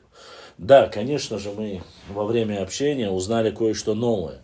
Кое-что новое это заключается в том, что, оказывается, Байсангур Биноевский вовсе ему было предложено, если он скажет, что он воевал зря, что это все восстание было напрасным, что все это вот публично, так сказать, откажется от этого, что он может получить такие же привилегии. Но, как мы знаем, от этого, конечно же, Байсангур Биноевский отказался. Во время, когда его окружили, и он находился, вот это как раз таки выступление, очень на него я опубликовал последний ролик про Байсангура Биноевского, вы, наверное, слышали, во время, когда его окружили когда он спрятался за могильными плитами, когда спросили ему, сказали сдаться и так далее и тому подобное, что он получит все привилегии, на что Байсангур, посмеявшись, сказал, указав на могилу, сказал, вы это ему лучше предложите, может он согласится. То есть настолько с таким характером, таким несгибаемым человеком был Байсангур Биноевский. То есть, вы понимаете, на сегодняшний день принципиальных людей в мире очень мало. Вот.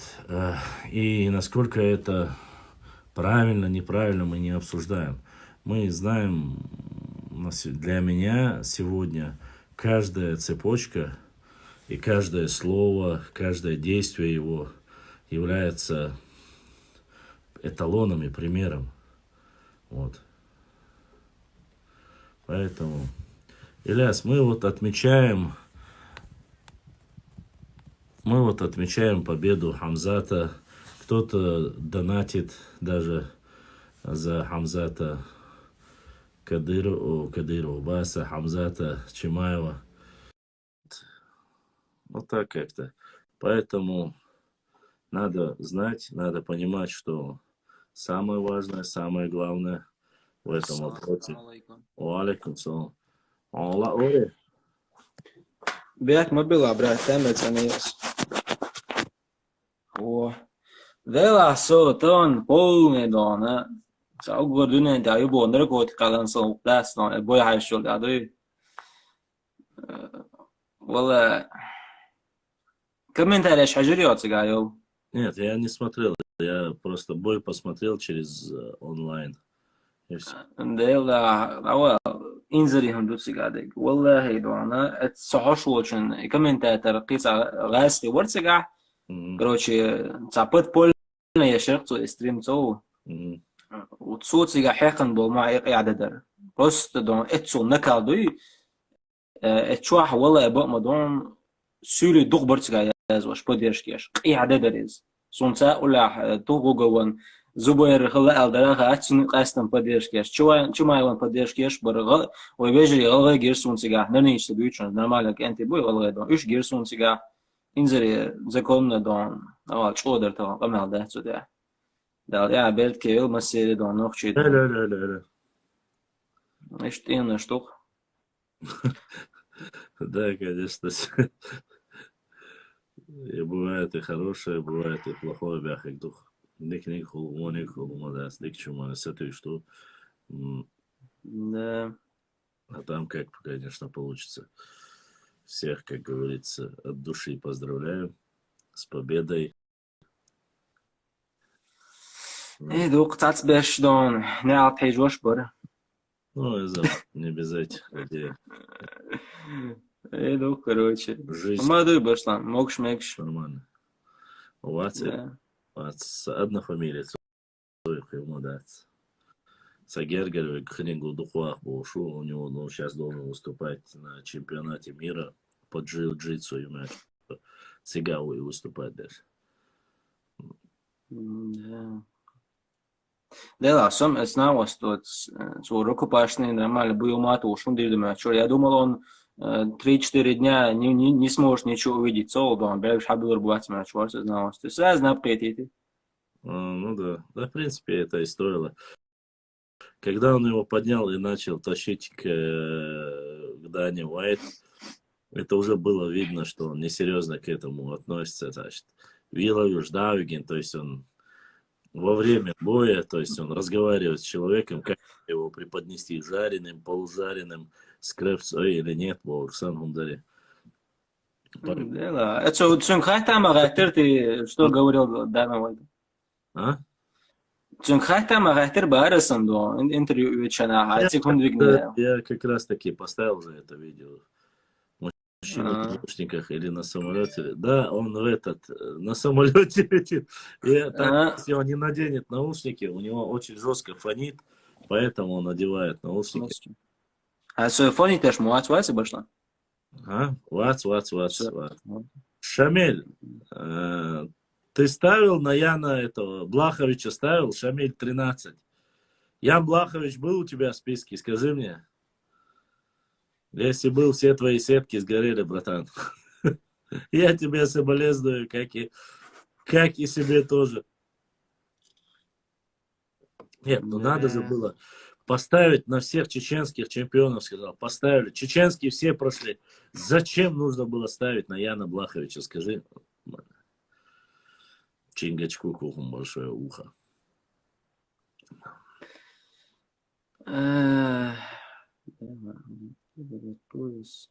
Шеворги деги валились. Понятное дело. Короче, надо было просто на Петра Яна ставить. Он даже выиграл. Волков выиграл. Петр Ян выиграл. Все выиграли. Все выиграли, кроме этого гребаного поляка, блин. Будь ему неладное. У него не рыжая борода была, у него покрашенная красная борода была. Он не из рыжих был, точно, блин. Соцсеть просто хочешь духом чеберло цен ночи. Кенты, вот это наш согласовали, мы саму цен ночи. Кто сомневается, чеберло цен ночи бахабах. Не, я вообще босс. Ты цен ночи дуй дайте бог, что именно что не стоится. Послушайте, те тейпы, которые, даже не тейпы, те соседние есть, которые есть соседи, которые там, я не знаю, переселились сюда во времена имама Шамиля Мухаджира. Иш ночи бацайнахай, иш оман цеюшбу. За это переживание языка тебя не делает англичанином. Если я сегодня прекрасно владею английским языком, это не обозначает, что я англичанин. Или если я знаю прекрасно русский язык или литературный язык. Допустим, возьмем первый, кто написал словарь, толковый словарь. Был датчанин, Даль.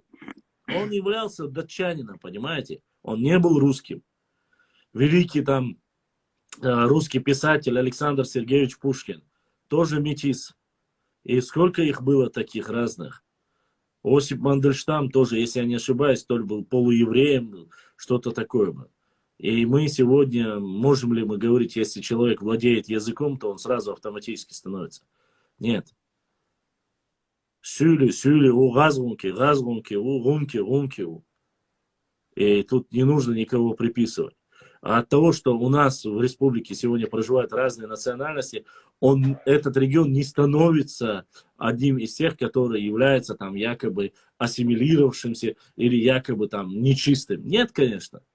Назовите хоть один регион, в котором не проживают разные национальности. Хоть один.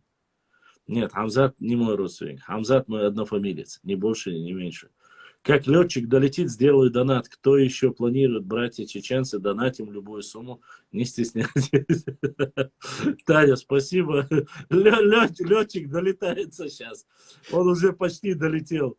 Он просто зашел поздравить и поделиться эмоциями насчет того, как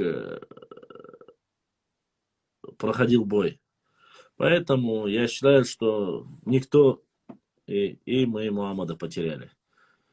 Я считаю, что мы должны в первую очередь понимать, когда ведут... Мне задавали вопрос в директе и спрашивали, написанная книга, Ахмад задонатил. Ахмед просто задонатил, написано здесь. Или нет? Да. Да, Ахмад просто задонатил. Ахмад, да, донат бодыснак, эзершка судахил. Задавали вопрос, и послушайте, но сегодня, являясь многонациональной республикой, наш регион, валикум ассалам, у нас проживает много разных специалистов, которые приезжают с Европы, там, с Китая, с Кореи, Если они знают язык, если они обладают русским языком или нашим там языком, чеченским языком, это не дает им права становиться. И сегодня утверждать, что вы ассимилировались за счет того, что кто-то знает чеченский язык, правильно это? Конечно же неправильно. Это неправильно. Вот. Нету ни одного субъекта федерации. Как ты относишься к Яну Блаховичу? Шамиль, я отношусь к нему как к Барселоне, которая сегодня проиграла опять очередной раз. Короче, не сегодня явно Ян Блахович опозорил, короче, все бои, как говорится. И Танюша задонатила. Огромное спасибо, Таня, за донат. Дай Бог тебе здоровья. Башлам, Тимур Муцраев, честно сказать, я не знаю. Тимур Муцраев оставил свою деятельность во благо, больше не поет. К какому тейпу он относится, я не знаю. Самый ожидаемый диспут в Чимаю Башлама с Базартаном Руслан.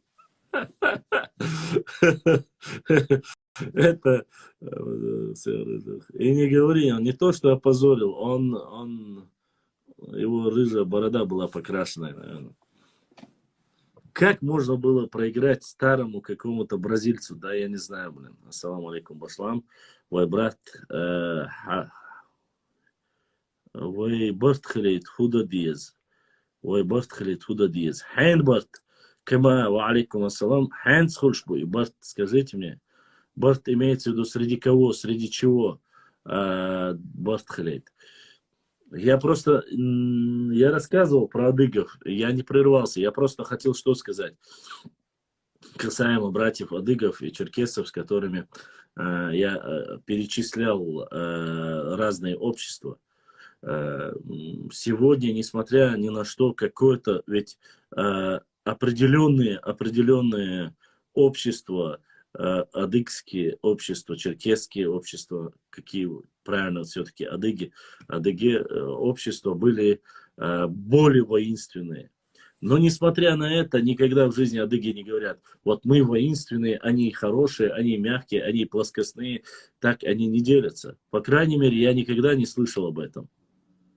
Никогда, понимаете? Они, наоборот, максимально прикладывают. Все, понял. А теперь, Барбаросса, я тебя помню. Это Терлоевский волк, Барбаросса. Конечно, помню, Ваша.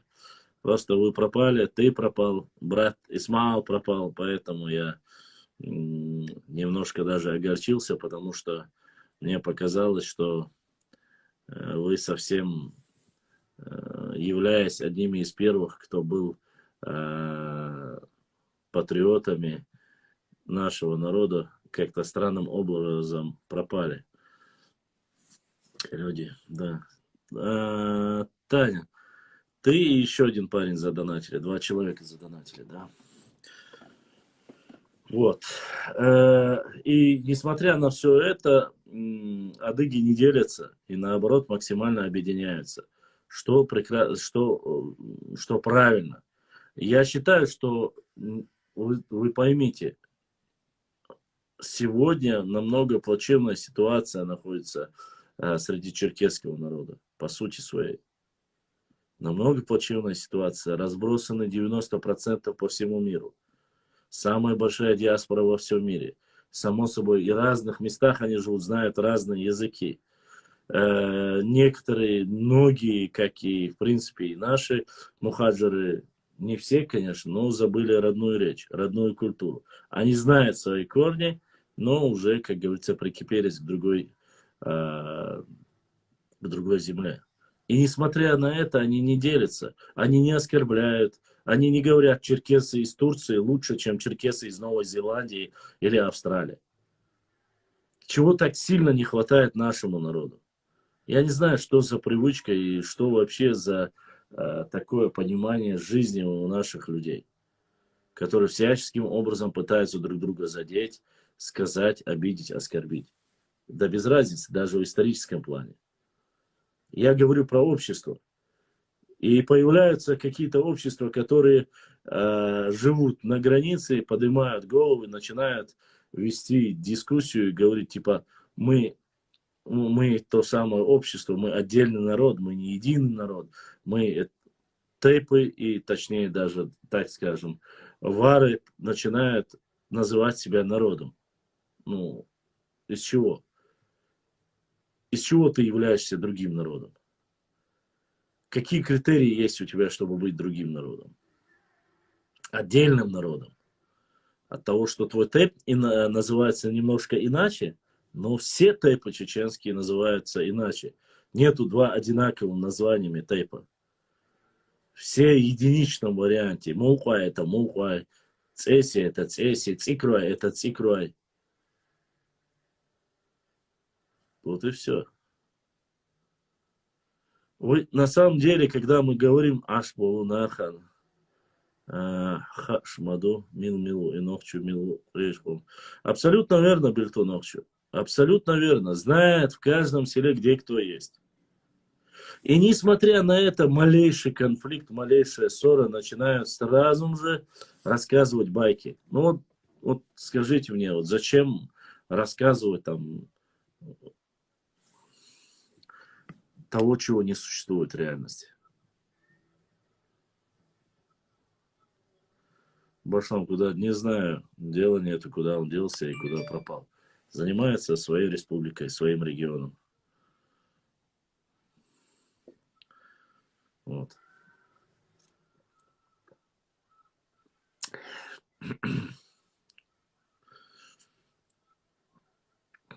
Надо же было так.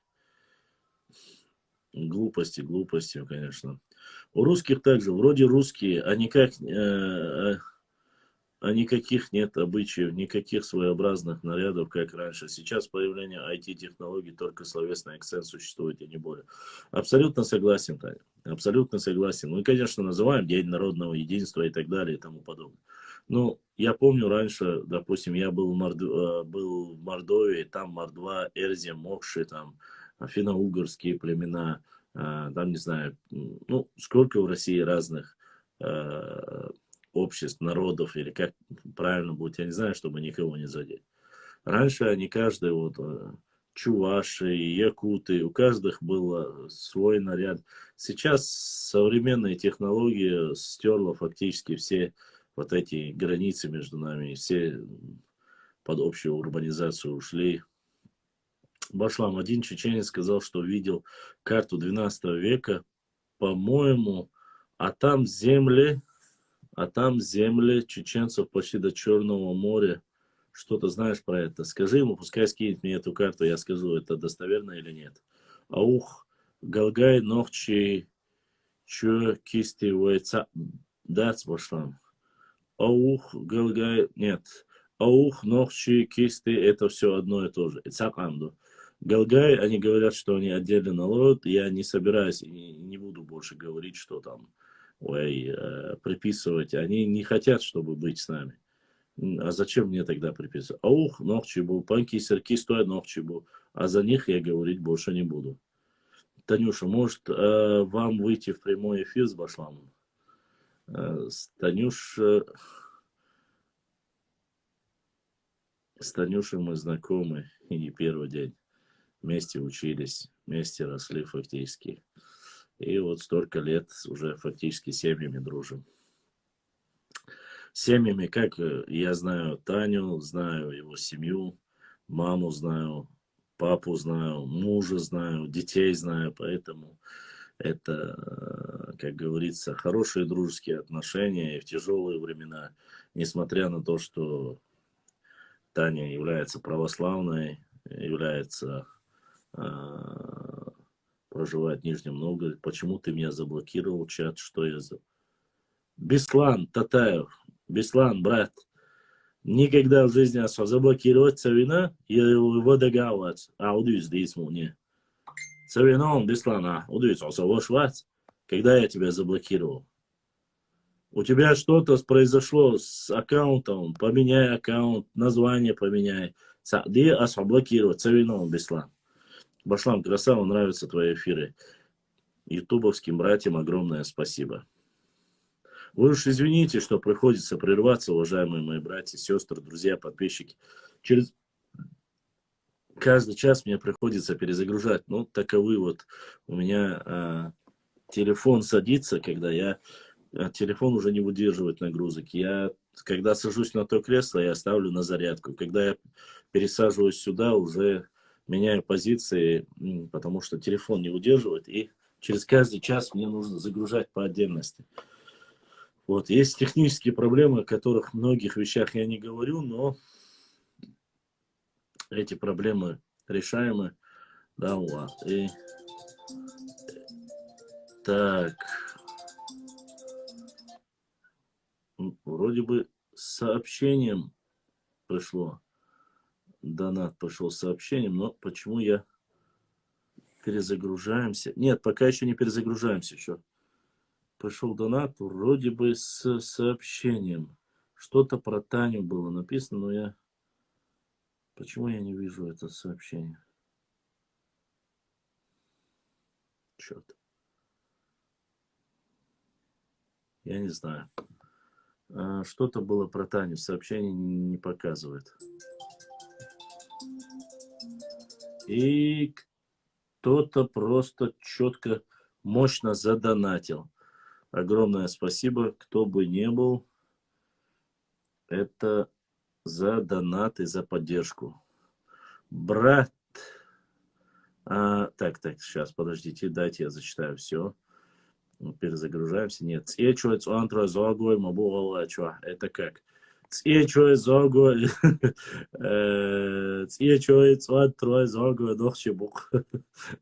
Они просто живут там, ни больше, ни меньше уже.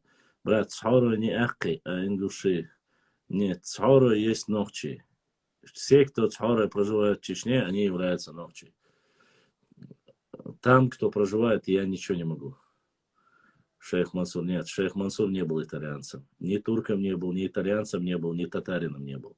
Он является чистокровным чеченцем Нохчева из Тайпа Эльстанчхо. Тайп его, имя его настоящее Ушурма. У него есть родня, которые живы, здоровы, здесь живут.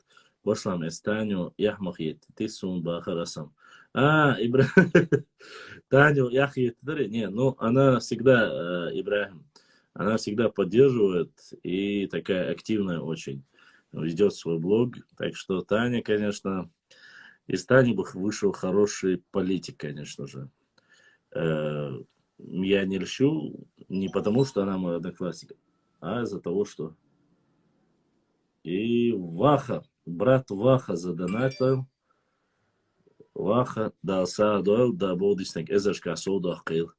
Не называйте Бузика Руслан, а то... Подождите.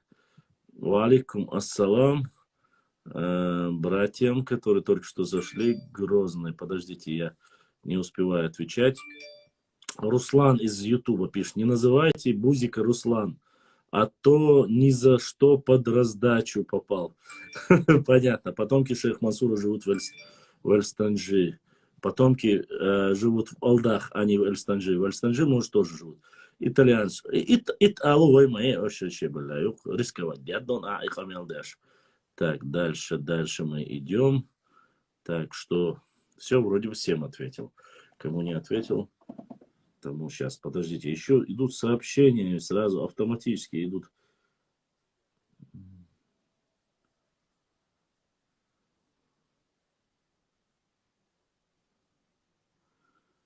Да, есть такое дело. Так, про Хамзата я уже получил сотни сообщений. Чимаев отомстил китайцу за коронавирус. Сделали этот демотиватор, написали, Чимаев отомстил китайцу за коронавирус. Ассаламу алейкум. Башлам почти 6 секунд дохватын хочу.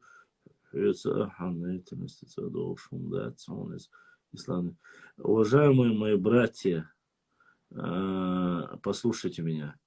Вы, конечно, я понимаю, сейчас многие начинают там насчет Хамзата и насчет того, что ассаламу алейкум, чима видео, я там, брат, эфире Гайтен Хилл, Набхетта Хиллык. Послушайте меня, уважаемые мои подписчики. Я понимаю, конечно же, то, что вы говорите, что там некрасиво, верзины, там, дождь, да, цари, гори, вожи, бож. Я не из-за того, что они раздетые туда их закинул. Я их закинул просто из-за того, что это были бои и то, что он победил. Валай, честно, у нас вот никак неправильно. Цаумдой, ты, что бы ты ни делал, не загрузишь плохо, загрузишь тоже плохо. Я просто поделился хорошей новостью. Ну вот видишь, опять же написали. Валай, я не знаю. Я не делаю из них кумиров, понимаете? Я не прославляю никого, там, не говорю, ну, выиграли наши ребята в этом спорте. Хорошо ли это, плохо ли? Я же не пропагандирую это все. Пропагандировать это одно дело. А я просто порадовался за ребят. И делаться с умом зря. Один на дне стать. Показываю, что спортсмены выиграли, тоже неправильно. Не показываю, что же, а кем гордиться? И сунемся. Реально, я не понимаю вас. Сюличо выиграть яшхайна, машиншвак, шпулемётчияч, выиграть дина, Хабиб Саннег, вац бошли, лишу. Нохчичо выиграть дин, сбой чухватина, но я не могу его заставить одеть футболку и выйти в октагон. Наверное, если бы это можно было бы, они бы 100% сделали бы это и сами. Не обвиняйте меня или там что-либо. Я загрузил одно видео. Одно видео я загрузил.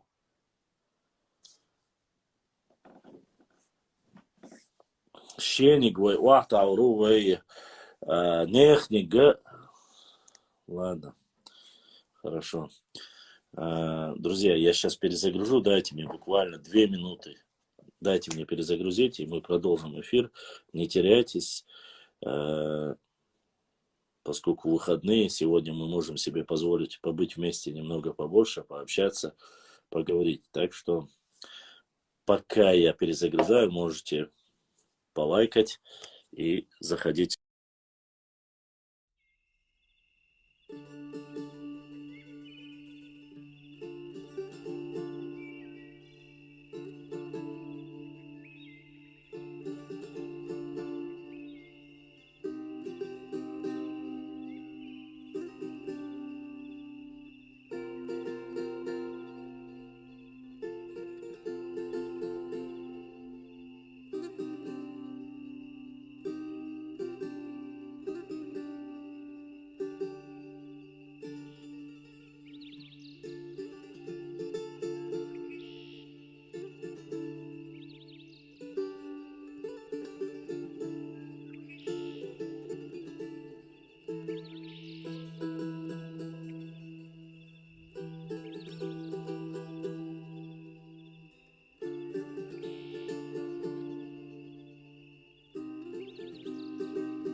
В этом мире, если говорить немножко философски, ничего хорошего в жизни не осталось.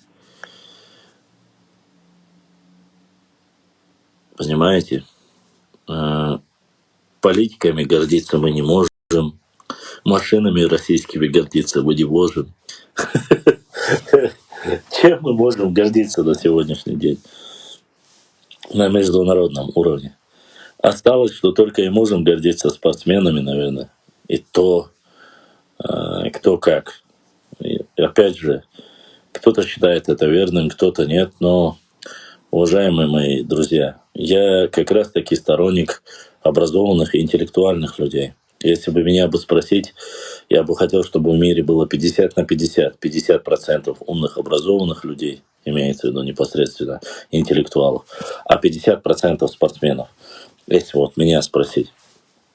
Интеллектуальные, туда входит и непосредственно и духовность, и нравственность, и все остальное. Если чеченцы выигрывают, то они пытаются изменить их национальность из-за своей нескончаемой зависти, что и дураку понятно. Ну, я прекрасно помню, я не противник, когда выиграл, как раз-таки выигрывал Хамзат, Хабиб. Я помню вот этот ажиотаж просто. И это было в 5 утра. То есть они не ложились, они друг другу говорили. И... Ой, Николаевич, мечтатли. Башлам, старый город Маас, Магаз, Алхамкала, Уляхил, Оштук, Бадуи. Да, абсолютно верно, Ильяс. Абсолютно верно. Магаз не имеет никакого отношения к географической позиции, где находится сегодня современный Магаз. Современный Магаз не находится там, где было раньше исторически. Виноградов и все советские, одни из самых лучших ученых, утверждают, что Нохча Алганюрт, Олсунах неподалеку Алганюрт. То же самое вчера со звуком было. Я не знаю, Израиль. Уважаемые мои подписчики, дорогие мои друзья, я вас прошу прощения. Если плохо слышно, если плохо видно, если отключается, перебивается,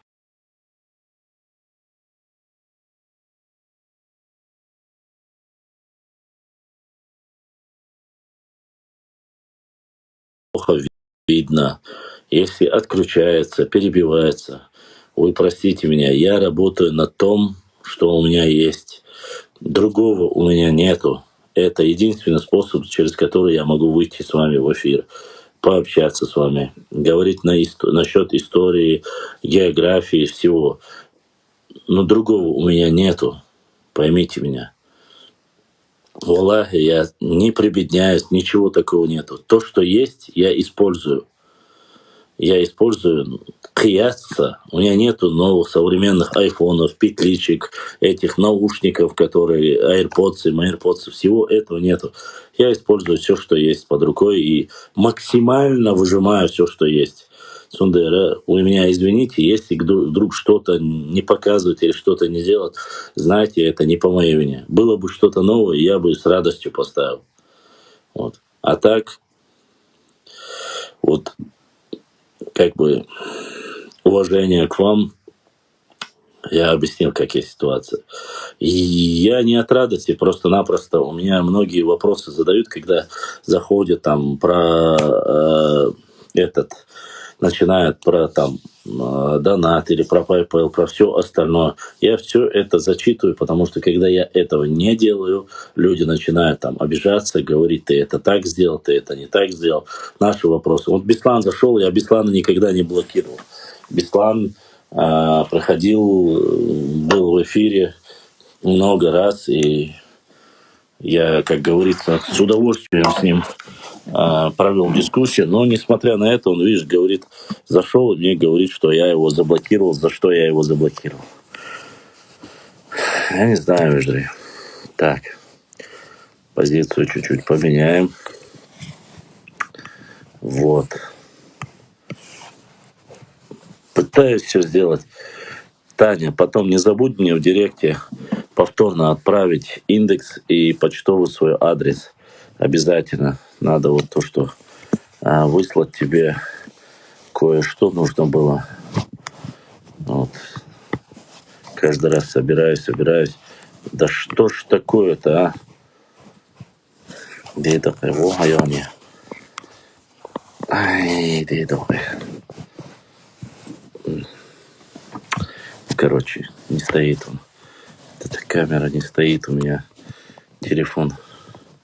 Жуди Башлам объяснял, почему его плохо слышно, так как у него нету AirPods, ни планшетов, ничего нету, валая нету. Есть вот то, что у меня есть. И вот это... Стой, тварь такая, а? Все, о, стоит. У осетин поперек горла стоит это слово Алань. Но насчет Магаса я вам говорю, это не историческая местность, это не в обиду никому. Магас, Маас находится на территории Чеченской Республики, именно недалеко от города Грозного. Об этом с советских времен знают все многие ученые. А то, что построили с названия нового города с названием Магас, ну, там идет уже в основном перепалка с Осетией, поэтому те назвали Алания, эти назвали столицу Магас. Но это их внутренние терки, как говорится, ни больше, ни меньше. Это был прямой эфир Башлам, яркий пример норницев. Эздил совсем потерял. Не знаю, что там они потеряли, Эздил, Мездил там. Это их личное дело. Честно сказать, я все меньше и меньше меня волнует, что там у них происходит. Главное, чтобы не трогали. Да, Жюрбаба там опять начала плакать, говорить уже опять теперь перекинулась на Зелимхана Харачоевского, начала плакать о Зелимхане Харачоевском. Да, кстати, та же самая Жюрбаба начала утверждать, как и Дикая Патя, что якобы Байсангура вообще не существовало. Так что шиза косит наши ряды, болезнь прогрессирует, как видно. Да, маршал Дойл, пусть своей ненавистью, желчью уйдут на тот свет и вместе там в судный день станут. Я надеюсь, там Байсангур их как говорится, перед лицом Байсангура они станут и перед Всевышним Аллахом скажут: несуществующий человек. Там будет уже сложно оправдываться, поскольку вводишь людей, сотни тысяч людей в заблуждение, сотню людей, тысячу людей ввел в заблуждение, придется отвечать перед Всевышним Аллахом. Нужно быть очень осторожным в этих вопросах.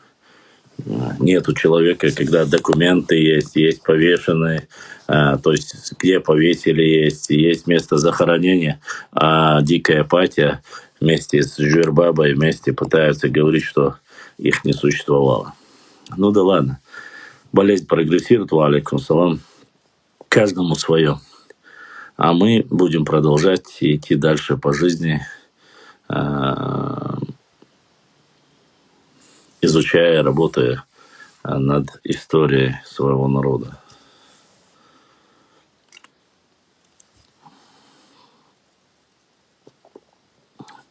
Башлам, что с дикцией твоей? Типун, что ли, вылез? Что с моей дикцией? Да вроде бы нет, у меня нормальная дикция. Опять вы начали говорить, что меня плохо слышно с дикцией. Да у меня ничего нету во рту. Жюрбаби? Да есть там одна плачущая Жюрбаба. Валейкум ассалам. Вот. Во рту ничего нету. Зубы белые, чистые, свои, натуральные. На языке орешков во рту нету. Не ем ничего, поэтому есть или нету. Что с дикцией, или что меня плохо слышно или нет, так что это не ко мне. Вроде бы все как есть, так и есть. Вот. Ну, что... то, что не с озвучкой. Богат церковь Санхиет.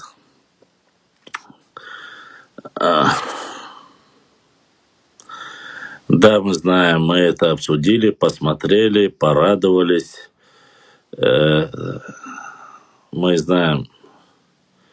Башлам, вчера, если помнишь, говорил, что слышно, как будто зуб выпал. И Дарон Астович Бекшбаш. Да, я понял. Не знаю. Не знаю, что есть, чего нету, уважаемые мои друзья. Вроде у меня с дикцией все нормально. Вроде бы говорю я неплохо на русском языке. Учился тоже в школе великолепно, так сказать. В старой советской школе. Что произошло? Ничего не произошло. Произошло то, что телефон не тянет. А так все нормально. Продолжаем. И вновь продолжает собой. Что там было? И Ленин такой молодой. И так далее, и тому подобное. Ладно. Потом, когда тебе такую ересь пишут, не обращай внимания. Вы знаете, что Джисус, если я не отвечаю на вопросы, вы говорите, что я не отвечаю на вопросы, специально игнорирую вас, или начинают говорить, якобы, если донат не отправят, я не отвечаю на вопросы. Когда я отвечаю на все вопросы подряд, вы начинаете говорить, не отвечайте все на вопросы. Уважаемые мои любимые подписчики, ну, что, я вам не знаю просто, как вам угодить, даже не знаю. Башлам, главное здоровье, телефон, шамхирир, вайгадал, вайкалин, яришам. Здоровье — это самое важное, конечно. В шахматы, да, умею играть, люблю шахматы. По крайней мере, все дети, в основном, которые советского периода и жили в СССР, то есть нормально, имеется в виду, жили, они умеют играть в шахматы. Шахматы очень, очень, очень просто интеллектуальная игра. Ну, когда долго не играешь, подзабывается. В шахматы, в шашки, в нарды умею, во все умею играть. Башлам, те, которые заходят к нам с Ингушетии с добрыми намерениями, походу не могут успокоиться, Джирбаб. Ну, это их проблемы. Если они не успокоятся, сами найдут то, что ищут. Последние дни мне начали скидывать новые Башлам с наушниками. Попробуй, нет у меня наушников.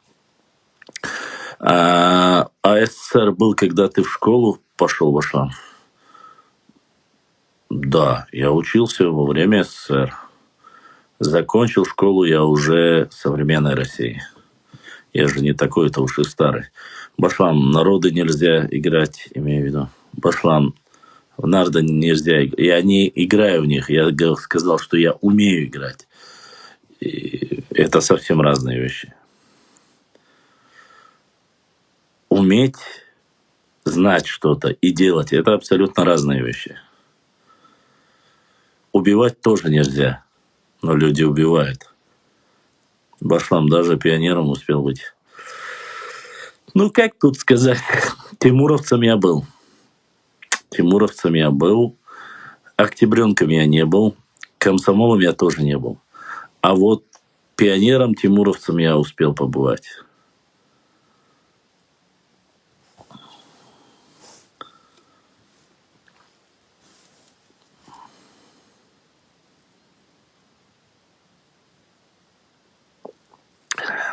Чтобы противостоять нардийцам, надо уметь играть в нарды. Нардийцам противостоять вообще ничего не надо. С нардийцам противостоять просто нужно уметь говорить правду. Аргументировать, излагать и все. И тут они посыпятся как нарды, или как посыпятся как нарды, как домино, шашки домино. Ничего сложного нету. Каждую ложь можно разоблачать. Просто сейчас я не ставлю перед собой задачу закидывать каждую новость по этому поводу. Интересно, какие игры были у нахов в старые времена? В древние времена. Старые времена — это как-то неправильно будет из кварту. В древние времена я очень сильно сомневаюсь, что у нас были какие-то такие игры. Ну, в основном наш народ суровый по сути своей.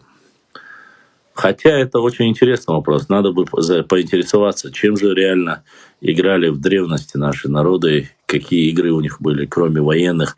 Но Абузар Айдамиров очень хорошо описывает моменты подготовки молодых ребят, жигитовка, оружие, Вот это все описывается.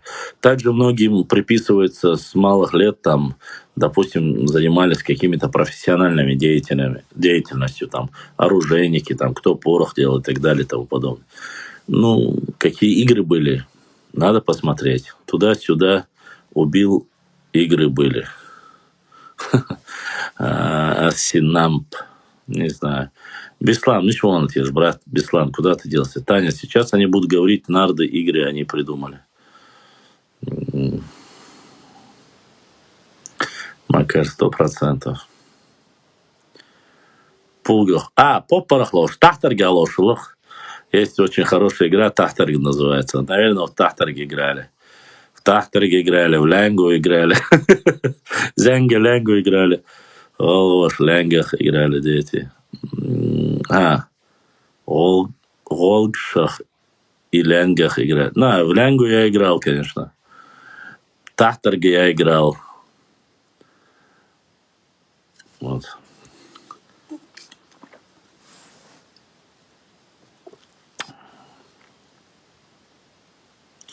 Башлам гимн пионеров. Нет, не помню, к сожалению. Гимн пионеров не помню. Я еще до операции помнил песни советских, то есть на уроке пения, которые мы учили. Были такие старые советские песни. Не советские будет правильно, а пионерские песни были. Сейчас я их уже не помню. Потихонечку забыл. По полочкам пало и бросали. Это Чижика играли мы. В Чижика играли, это советское время были такое. Башлам. Волж, знаешь что? Волгш, знаешь что? Нет. Казаки-разбойники, в Чижика, это все советский период. Мы не об играх советского периода говорили, а мы говорили чуть-чуть ранее, более раннего периода. В советский период уже молодежи, люди были многие, умели играть, учились очень, начали, я не про нас говорю, а в общем считается, что людей научили и умываться, и научили читать, писать. Конечно, стоит отдать должное. Многие, конечно, не любят Советский Союз, там, коммунизм, но стоит отдать должное. Именно в период Советского Союза тотальное грамотное население появилось. Одно из самых грамотных государств мира был непосредственно Советский Союз. Самым читаемым государством был Советский Союз. Сегодня многие не нравится это, конечно, но факт остается фактом. Образованных людей было много. Это наши с вами отцы, не забывайте. Не надо вот сейчас говорить Совковский, не Совковский и так далее и тому подобное. Это самое важное нужно знать. В тот период люди были очень образованные, начитанные были, читали много, газеты, книги читали. Тот, кто читал, конечно же. И получили многое образование. То есть получили образование, могли выехать и работать. Понимаете, из врагов народа, предателями народов, являющихся представитель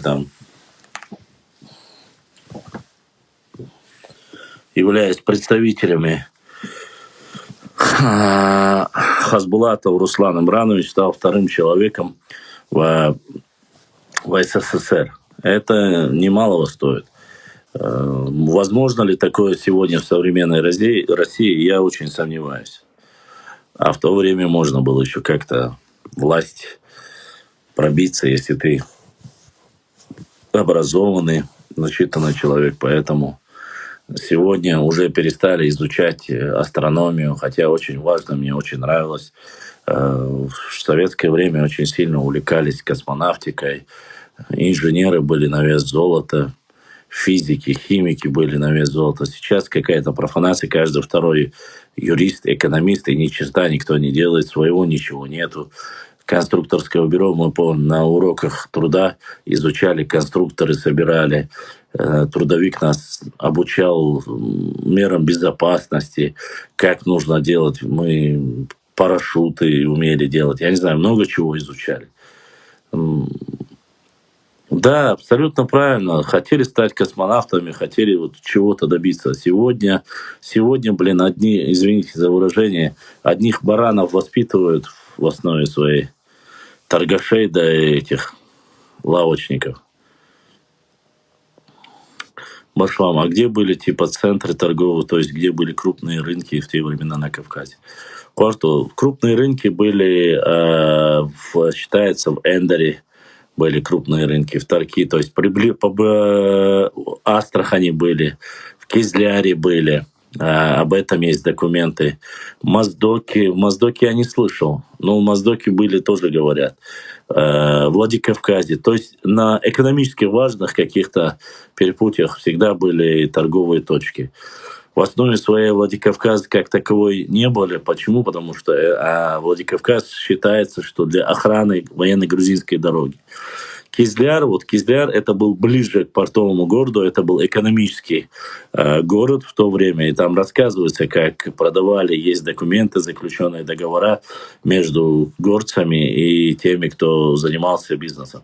В Грозном были тоже, была торговая точка, была Грозная, поэтому в дальнейшем говорят, что там проживали и армяне, и грузины, и евреи, которые занимались торговлей. Астрахань, Кизляр, Тарки, Эндери, Грозный. Вот эти города были так, грубо говоря, в таком. Башлам, скажи про две горы Сюрква. Про две горы вот задают уже подряд 2 дня. То, что они есть и где они находятся, что это были некогда священным местом для чеченцев, и весь лес, который был, находился вокруг него, был священным. Это было, а так больше, как говорится, добавить, что я могу. Башлам, расскажи что-нибудь про Варандуай, очень важно. Про Варандуай что-нибудь рассказать, это будет немножко неправильно. Варандуай — это Нохчи-Теп, исключительно очень энергичный, я бы сказал. Я дочь был воинственный, был Варандуай, как Тайпы. Плохого сказать ничего мы не можем. Один из чистых Нохчи Тайпов, который очень воинственный, очень древний, кстати. Варандуай очень древний, и сам Хасан Бакаев тоже это подтверждает. И я так понял, что Варанда, название само тоже имеет очень древнее значение. Что она имеет и как она, нужно, конечно, разбираться. Башлама было типа центр, я зачитал, Хазбулат удала эта песня. Урус-Мартан, Шали, они сейчас там. Ну, Урус-Мартане тоже торговые, но это уже более поздний период, ранний период там тоже не было. Башлам. Волгш — это баранина, косточки, которые снимают с колен барашки, их ставили в круг и издалека бросали каменные плоские плитки. Да, играл я в такую игру. Лёзнался, Макар, играл, в детстве я играл. О, Муса, бах. Муфой, да, кстати. Так, у нас гость, Башлам. Так, кто так, Муса, в прямой эфир зайди. Так.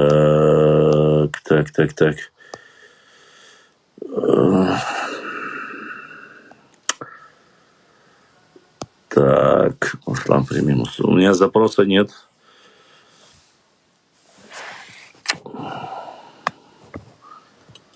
Башлам Амад давно не заходил на эфир. Какой Амад? Какой Амад?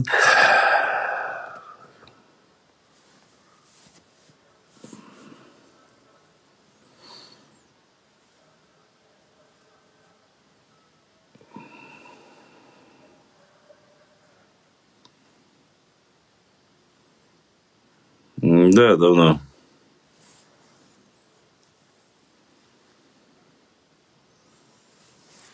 Однообразные. Задавайте разные вопросы, разную тематику. Главная цель эфира не задавать одинаковые вопросы, как раз таки, а задавать разные вопросы, интересные вопросы и общаться. Еще раз вам говорю, я не могу отправить запрос, что духдаешь. Ты Шабазова Сулика знаешь? Не знаю Шабазова Сулика.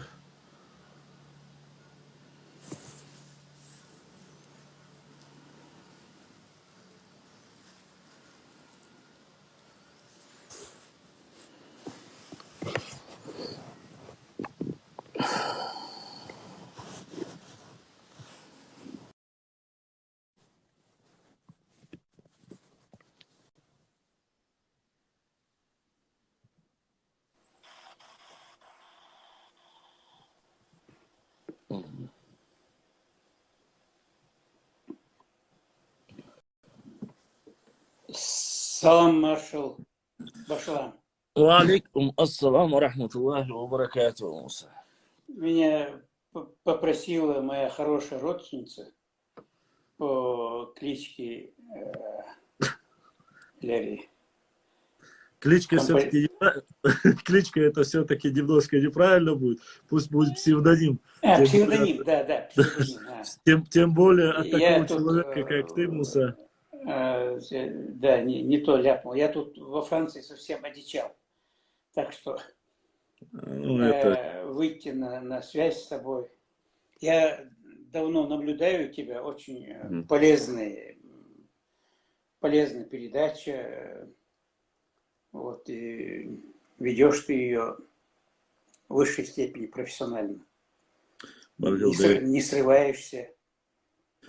Пытаемся себя сдерживать, Муса, хотя, честно скажу, очень сложно, потому что в нынешнее время, к сожалению, есть люди, которые не то что не умеют себя корректно вести, задавать корректно вопросы. Конечно, бывают некоторые моменты и периоды, когда ты хочешь просто-напросто высказаться по полной программе, но есть моменты, я вот наблюдаю буквально последнее ваше выступление, твое, Эльчем, Муса, обычно твое олар, но на ты надо, на ты. Вот, Сундер, Асишт Айлен, интервал, и у меня складывается такое, вот я вижу в последнее время очень сильные нападки именно на наш народ, и именно на себя я видел это в первую очередь. Потом появились твои видео, где ты, причем очень важно и нужно, говоришь и ставишь, корректно ставишь, с чем я абсолютно согласен, поскольку ты являешься частью, неотъемлемой частью Новчи народа, и когда тебе начнут некоторые задавать вопросы и говорить, что ты являешься отдельным народом, отдельным якобы, вот эта просека, которая появилась во времена царской империи, которая так сильно лоббируется и сегодня даже манипулируется и пытаются играть на чувствах, так скажем, многих из наших братьев, затерялись. И я хочу вот в эфире сейчас от всей души, вот не кривля душой и без всякой такой подхалимства, хочу сказать, Аллах Дайриасхил, именно в плане чего. Я очень не люблю обсуждать внутреннюю политику, потому что это немножко неправильно. Я не политикой занимаюсь, я занимаюсь единством. Я говорю об исторических процессах непосредственно, которые мне нравятся выступление ваше по поводу Уарстхой. И я хотел бы, Муса, непосредственно сегодня услышать от тебя вот мнение сегодня, которое происходит, вот эти пограничные мнения, касаемые, без разницы, будь то восточная часть нашей Родины, будь то западная часть. У меня вопрос такого формата, поскольку вы являетесь известным публицистом, еще с тех пор, меня интересуют вот моменты, именно конец, вот середины 80-х годов и начало 90-х годов. Отношения, высказывания тех политиков, которые высказывались, я непосредственно имею в виду вот, общественное мнение, какое оно было именно с восточной части, имеется в виду Дагестанская, это Ауховский район, промежуток, и вот с западной части, вот конец 80-х, это брежневские времена, как вели общество, разные тейпы. Было ли это вот на уровне прямо вот такого? Сегодня мне просто начинают скидывать огромные фотографии вот эти. Ты помнишь, наверное, были в 90-м году вот эта болезнь, когда на паспортах начали печатать тейповую принадлежность свою, якобы, что это отдельные народы. Вот эти периоды, ахиллел, момент чьяцер, Муса, ахавич, что ты знаешь об этом? Кем это подпитывалось? Для чего это подпитывалось? И вот дало ли эти, как говорится, этот посев, дал ли сегодня уже какие-то новые идеи для развития внутреннего сепаратизма и разрушения чеченского внутри, как говорится. Я понял. Ну, попытка раздербанить наш народ извне, ну, как мы знаем, у них не очень получалось. Мы всегда или побеждали, или в конце концов выживали. И всегда были едины, хотя в наших рядах были отдельные там негодяи, вот, предатели и так далее. И тогда со времен, с царских еще времен, в третьем жандармском управлении, ты как историк наверняка это знаешь, были очень умные люди, которые специально занимались разработкой провокационных мер по взрыву чеченцев именно, не кого-нибудь другого, именно чеченцев, изнутри. Вот. Ну и, естественно, они пытались находить вот эти вот способы, значит, используя наши вот эти вот тейповые, там, ну, кланов у нас в то время не было, но тейповые и уже навязанные нам сектантские вот эти вот разнобои. Всех бусур дня, чего Магош Мадац. Да. Во всем Коране, почти во всех сурах всегда есть аяты, которые призывают: «О вы, которые уверовали, не разделяйтесь в вере, не разделяйтесь в вере Божьей». Коран нам говорит. Но нам многим плевать на Коран, к сожалению. Вот. И тем не менее, вот этот момент они пытались использовать. Ко второй половине 80-го года, особенно когда там наверху планировщики почувствовали, что корабль там качает, что дело пахнет керосином, вот, а на Северном Кавказе остается мощный, монолитный все-таки народ, чеченцы, они выработали, на мой взгляд, очень эффективный, долгоиграющий метод взрыва чеченцев изнутри. Вот. И один из моих хороших знакомых, не буду называть его имени, потому что он уже умер, я не знаю, с какой он целью, в общем, заподозрить его совсем у меня не поворачивается язык, но с другой стороны, не знать он не мог, вот, почему он на такой подлейший шаг идет. Но он написал 87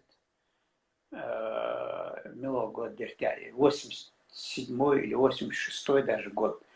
Ну, в начале перестройки Духли, когда так уже запашок вольнодумства, когда уже можно было чирикать более-менее. Вот. То есть КГБ разрешило уже немножко поднимать голову. КГБ не разрешило, но у КГБ уже не было сил заткнуть рты массы. Уже по всей России начали клокотать митинги, народные фронты там, и так далее. Вот. На большом развороте обкомовской газеты «Грозненский рабочий» этот товарищ написал вот эту вот впервые статью о том, что остхойцы это не чеченцы, не ингуши, а это отдельный народ. Ну, это козе ясно было, к чему это, что это нужно только КГБ, только врагам нашего народа. Вот. К тому же я истинный Орстол, причем по матери и по отцу, вплоть до Адама и Евы. Я Орстолу, Тайпан Мержову. Это прямое оскорбление и меня тоже. Вот. Ну и я сначала тет-а-тет с ним, а потом уже присутствие там. Вот Чингис Зубайраев, вот один из активистов тех времен, он до сих пор жив-здоров в Турции. Абу Муслимов Сейд Асан, который живет в Германии, живой-здоровый. В общем, много там, с десяток, наверное, а может и больше даже, свидетелей вот этим моим попыткам это дело уничтожить на корню. Я с ним много бесед провел, пытался доказать ему, что он вредительствует что он не помогает нашему единству, а наоборот вредительствует. Там приводил ему примеры, там вот как вот классические примеры все время в таких случаях мне на ум приходит. Германия вот, в средние века была раздробленным государством, там отдельные эти самые во главе с курфюрстами. И когда они были раздроблены, они были ничтожествами все. И над ними там даже такие маленькие нации, как голландцы, там, бельгийцы, они даже смеялись. Немчура, немцы, анекдоты о них рассказывали. Но когда они объединились, кстати, у них языки даже были разные, у этих курфюрств. Там селезцы не понимали, там Да, есть там. ты знаешь, есть такое. даже языки у них вообще были разные. Тем не менее, нужда их, объективная реальность заставила объединиться. Ну и Бисмарк окончательно сломал хребет. Фон Бисмарк, конечно, приложил там усилия, очень сильно приложил. Да. Он Решающую выродков ликвидировал. И когда немцы объединились в единое государство, ВНХ, во что это Ну будет? да, 2 мировые войны, конечно. 2 мировые войны, весь земной шар они до сих пор трясут. Да. До сих пор трясут. Если бы не американские базы, оккупационные в Германии, еще неизвестно. Да, они взялись за Японию, за Германию, до сих пор не отпускают. Не отпускают, да. Вот. Да. Вот. И пример. Вот весь мир стремится к объединению. Вот, однородный к объединению, потому что интересы одни. Ну, Муса, Дешу Кадала, я хочу бы как бы пример дополнить. Самое интересное, если даже не брать Западную Европу, оставим, допустим, как Германия, как Япония. В принципе, Япония то же самое, несмотря на то, что это островное государство, несмотря на свои проблемы, они тоже как бы экономические, самые развитые страны, и Германия, и Япония. У нас есть соседи, допустим, Грузия. Да. Грузия это не один народ. Да, конечно, да. И они, вот несмотря за вот этот срок, у нас они прямо граничат с нами. Мы видим, как это государство стало укрепляться. А разве там не было Российской империи? Была. Разве турки не громили? Громили. Тамерлан громил. Персидские шахи громили. Несмотря на все это, они стали единым целым. Мигрелы, Тушины, Пшау, даже Вайхилдил, даже наше общество, которые были в 15-14 веке, были частью нашего народа. Чеченского народа, Да, они стали грузин и не делятся. Другой пример с западной стороны, это адыги. Тоже такие же, очень много разных обществ, они не делятся, не дробятся. Вот самое главное, что мы пример от соседей своих, одни православные христиане, грузины, допустим, в основном, другие мусульмане, ни с тех, ни с других мы не берем пример. Только мы, вот и центральная Европа, есть в Европе вот это, Лихтенштейн, государство, это микрогосударство, Ниц, вот этот, во Франции, Монако. Да. Но это мизерные государства, которые ничего не имеют, они не имеют ни влияния, ни истории. Да, это просто как муниципалитет, образование. Да. Искусственное образование. Не больше, не меньше. А вот единение этих людей, если они даже видят, допустим, тот же, возьмем монголов, пример, прекрасный пример, Чингизид. Вот Чингисхан, до появления Чингисхана, монголы вообще в этой области никто никем не были. Он поубивал, уничтожил, объединил одной из самых мощных империй за всю историю человечества. Мои многочисленные беседы, мы даже ругались там где-то месяц-другой, не разговаривали друг с другом, опять нас мирили. Короче, изо всех сил я пытался это дело на корню уничтожить, потому что до того в республике Орстрой,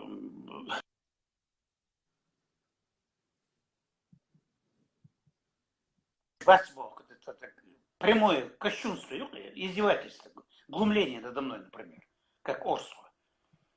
Вот, до вот этого момента, до того, как этот написал вот эту ядовитую писюльку Грозненко рабочий, Этого разговора не было. Даже Харвель шуна дадохун, да? Там, тейп, допустим, Бену отдельный народ, вот, какой Бену подумает? Или Цонтру отдельный народ, кто подумает? Ну, Галгам, ладно, их Дельпоцу назначил, полковник, народом, и потом их подпитывал, и теперь они все, они отдельный народ. Надо с этим смириться, видимо. Да, я абсолютно согласен, хотя многие сегодня я вообще не обсуждаю уже и не хочу обсуждать. Я считаю, что если сегодня мы говорим о современной реальности, мы уже ментально стали абсолютно разными. И Муса...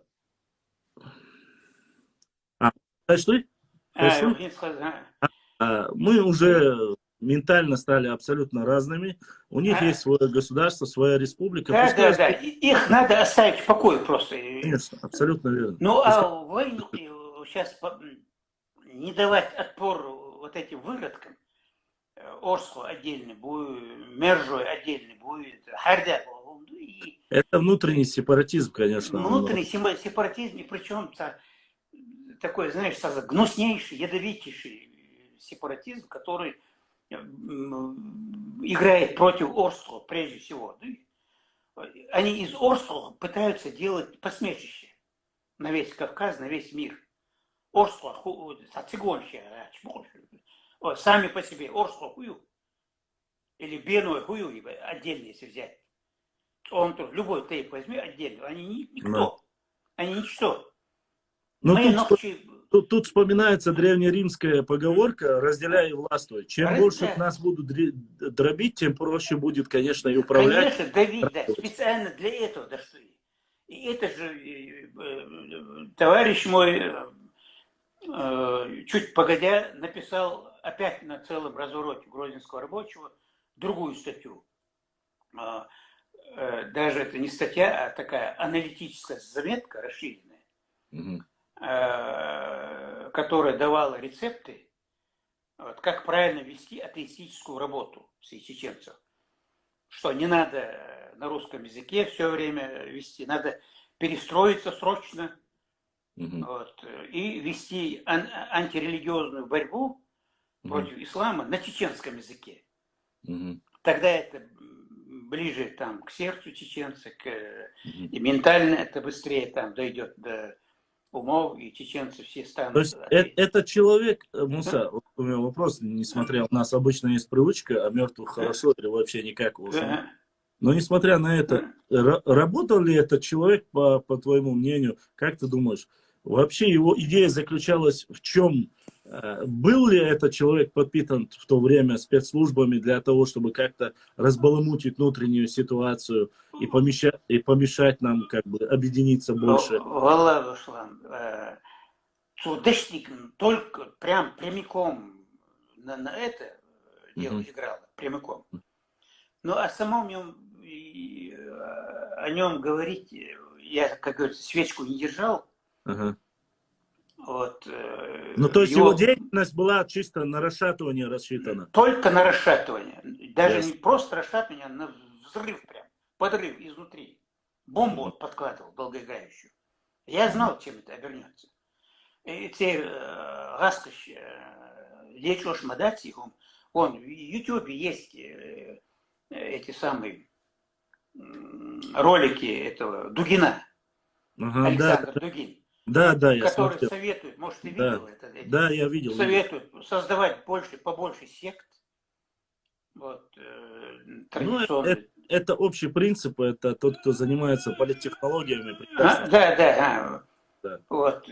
Они же это не скрывают и на научном уровне, и на уровне там, оперативной работы там, и так далее, на пропагандистском уровне.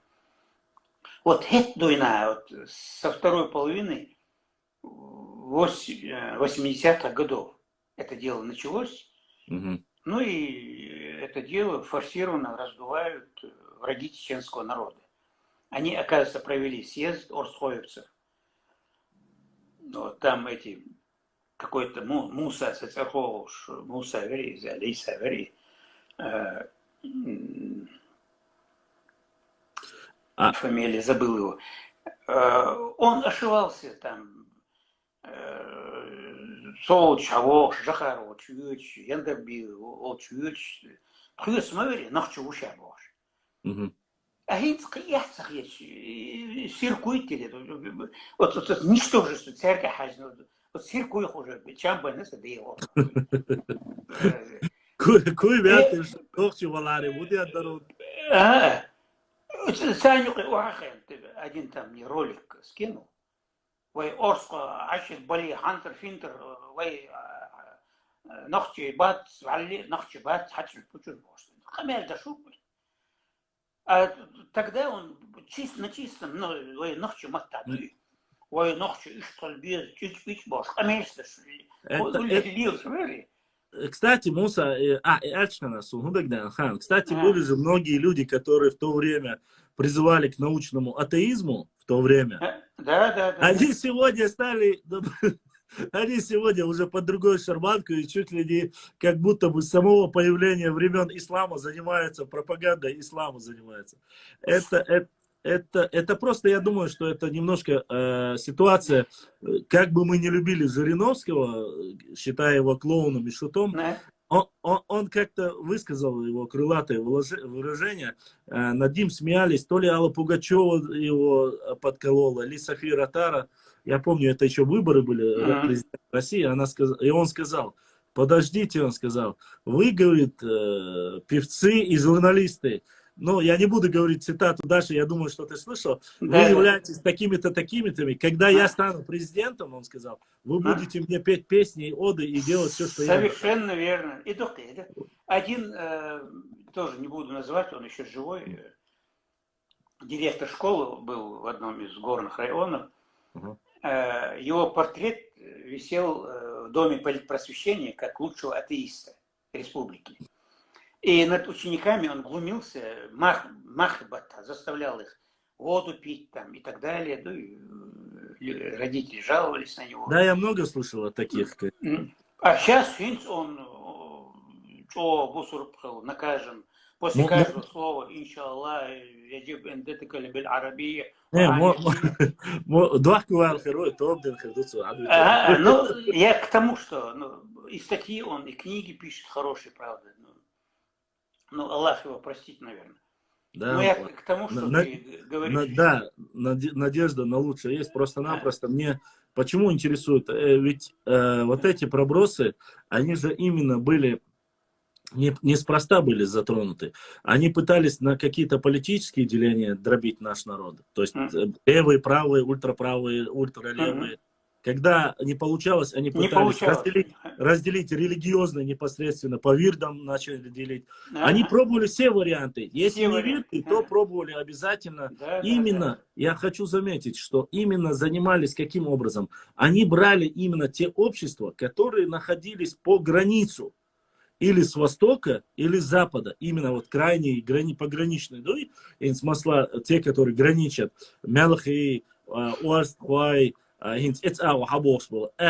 именно по границе. И ничего не изменилось. Что самое интересное, что было буквально в 80-х годах, вот именно когда ты рассказываешь, то же самое, единственное, то же самое они начали играть сейчас уже в нулевые, уже сегодня, современные. Да. Но у нас в Чечне сейчас, конечно, по крайней мере, сразу жестко пресекать яшу, внутренний сепаратизм.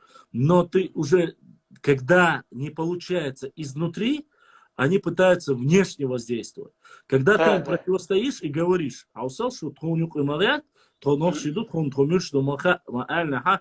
сразу начинают тебе приписывать национализм, начинают играться арабскими словами. Да. Если ты им задаешь вопрос элементарно, вот я их приглашал на дискуссию. Я спрашивал, вот вы приходите ко мне на дискуссию. Я не буду вас материть, мы говорим на одном языке. Уберем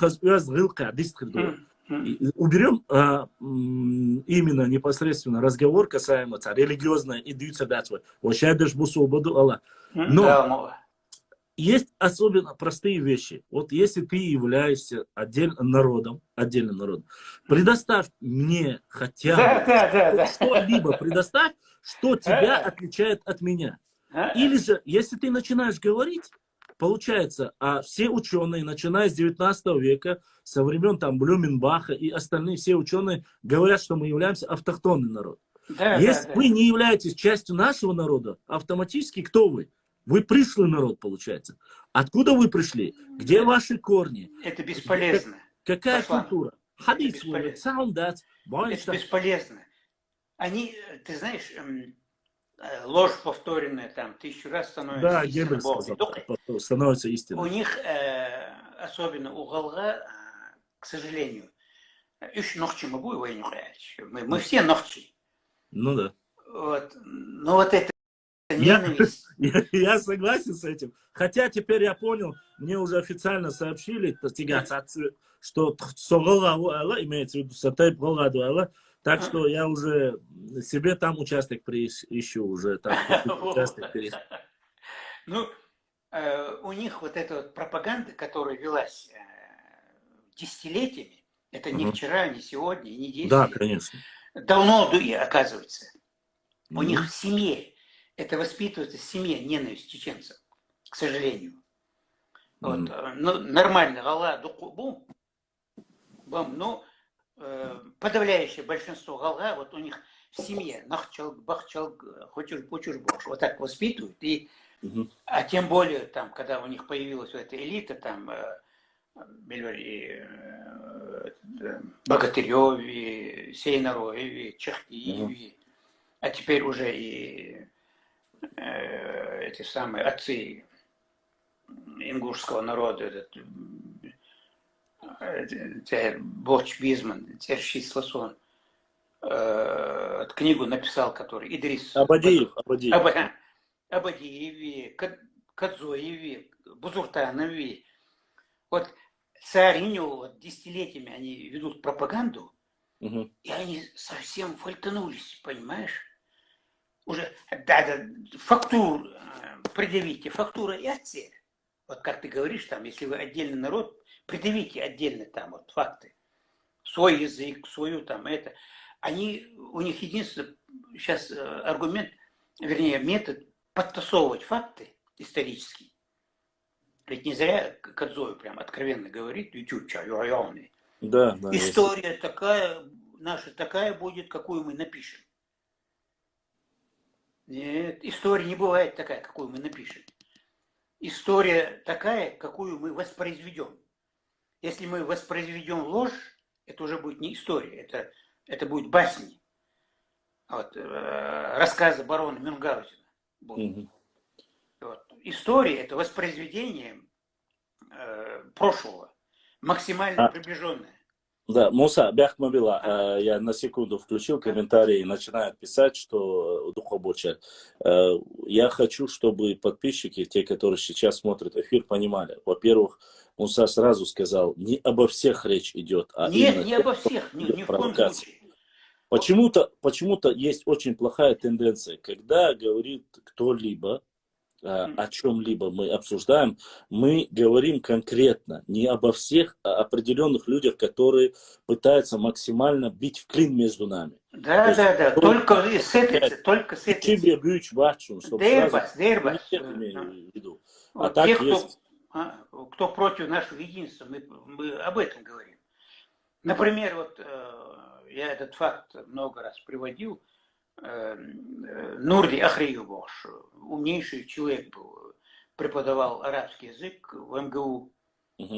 Вот. Да, я про него писал, да. Писал, да? Да. Вот этот Нурди Ахриев, вот он как раз, он меня, Саид Хасан Абу Муслима, вот, МГУ, там студенты, аспиранты, он нас учил, воспитывал даже, можно сказать. В таком интернациональном духе, он мне показывал письма Ташлако Мальсагова, профессора, известного там, 40-е, по-моему, году, 40-50-х годах, по-моему.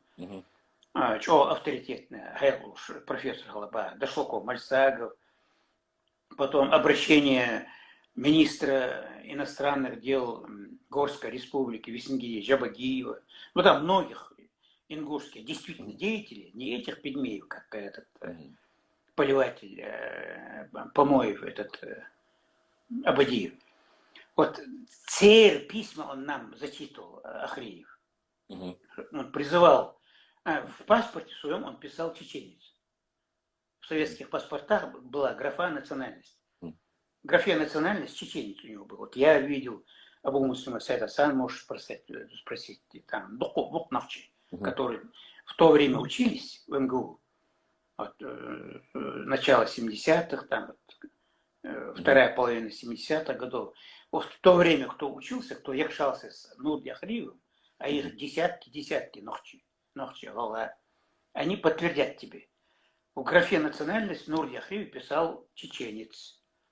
И в разговоре он говорил, Нохчи, то есть, Гало тайбду, хам Нохчиду. А хош, урочную, идут на поводу у наших врагов. Ну ладно, черт с ними. Как Муса, подводя итог, как бы их затрагивать мы не будем, когда уже с ними говорить. Я знаю, что мне понравилось высказывание одного, так скажем, представителя этого народа. Он сказал одну вещь. Когда ему задали вопрос, кем бы вы решили даже, грубо говоря, объединиться, он сказал, у нас нету ненависти к чеченцам, Бахцер. У нас нету ненависти к чеченцам. Но если мы, там как раз, кажется, ему задали вопрос об объединении, возрождении на Чечена, Ингушетии. Он говорит, но есть вероятность того, что если мы объединимся с чеченцами, мы просто-напросто перестанем существовать как народ. То есть вот это, нет, на самом деле вот эта философия у них глубоко, то есть возможно даже на подсознании, даже если у этих людей, которые вот так яростно, люто пытаются оскорбить или как-то задеть чувства нашего народа, грубо говоря, у них оно является просто простым элементарным чувством самозащиты. Это как ежик, который во время нападения хищника показывает свои иглы. Да. Но война, я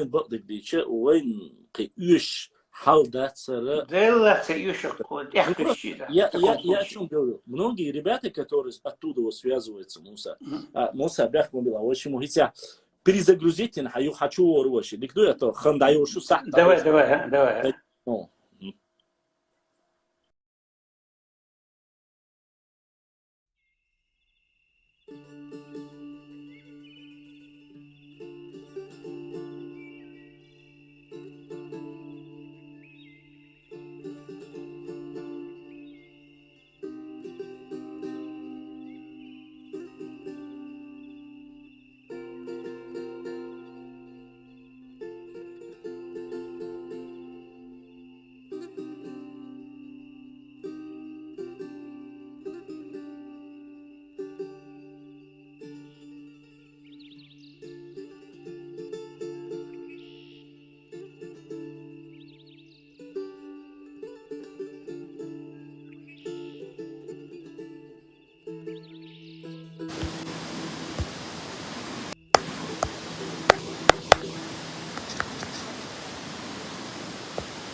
Boris United, держусь, пытаюсь держаться. Нет, не поступил донат. Ваша, Вежри, когда поступит донат, вы услышите мелодию, которая при поступлении играет. Я же вам сказал, пока не было никаких донатов.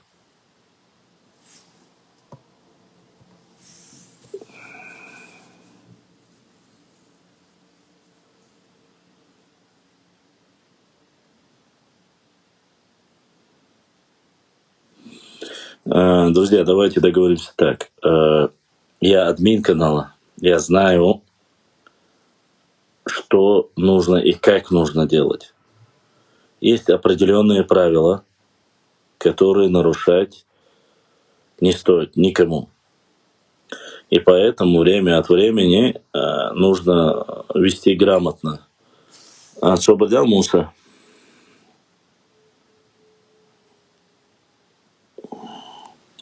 Муса, перезагрузить ехай, сегодня добавить запрос ич.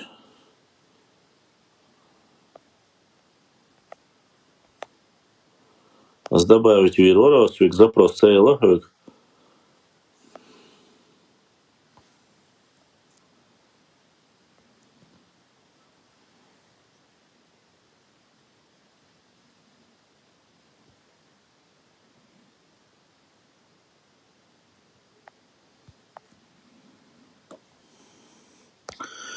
Муса, а обновить цейна баху, а присоединить в Азирсу.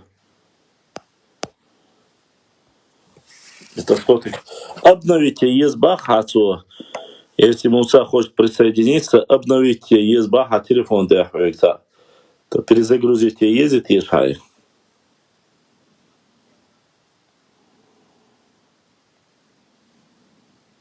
Вот такой вот нехороший у меня телефон.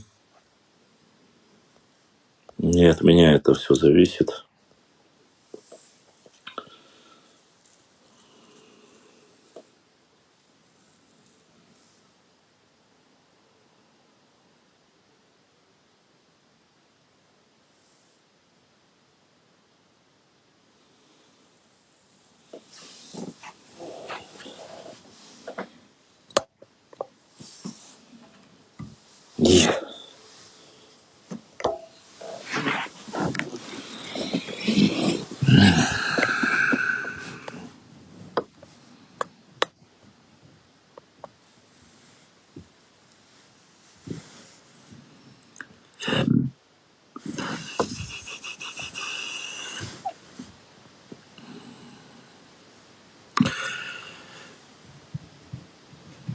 Если бы все.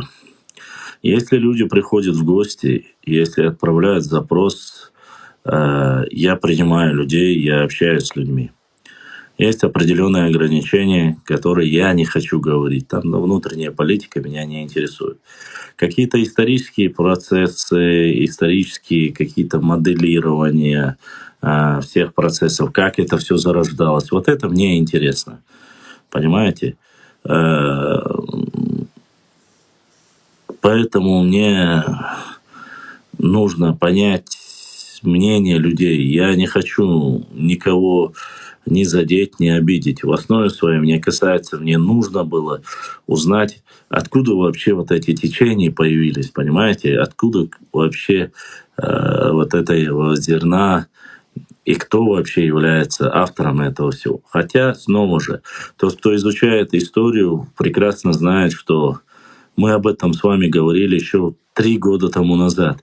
Кто с тех пор со мной, тот помнит. Я рассказывал, для чего это делается по периферии, зачем специально делится, тейповая система делится. Все делят, все пытаются разделить, все хотят рассорить. Вот. У нас никогда не было никаких причин, в принципе, после вот этих взаимоотношений, разделения.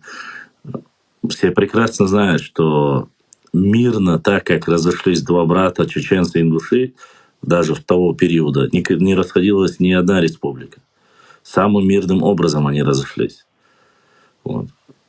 А вот то, что появились взгляды и отростки вот этого невежества, взаимооскорбления с обоих сторон, без разницы, с обеих сторон, это, конечно, немножко неправильно. Но благо мне говорить об этом намного проще. Знаете почему? Потому что с нашей стороны ни руководство региона, ни старейшины, даже те же самые историки, никто не пытается массово народа обвинить или оскорбить. Да, есть некоторые люди, которые там пытаются поднять эту тему. Тут речь не идет именно как бы только о Ингушетии, а и об остальном. Сунца, Муса, перезагрузите, Алирас, обновите, а там я запрос отправил. Сомаз Лолебюч, МТ-955. Я сейчас не об этом говорю, а об истории. Ты сейчас путаешь немножко.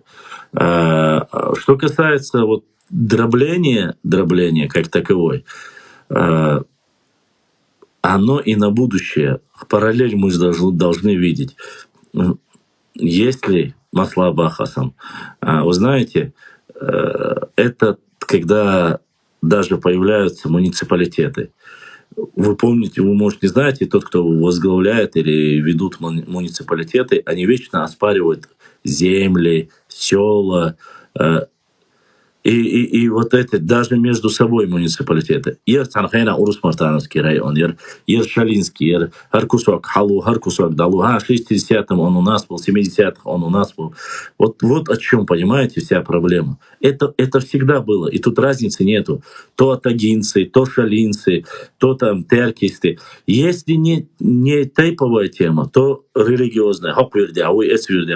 Если не религиозная тема, то надо обязательно... Вы сами подумайте, за все время существования нашей истории, любые конфликты даже, которые делают, как их делят? Они пробуют сперва тейповое. Первая чеченская война, приблизительная, чтобы было понятно, монолитный был чеченский народ. Монолитный, один мял разные не было вот этих религиозных течений, дроблений не было как таковой. Народ был единым, как таковой. В то время делили по политическим понятиям, то есть по политическим и по географическим делили.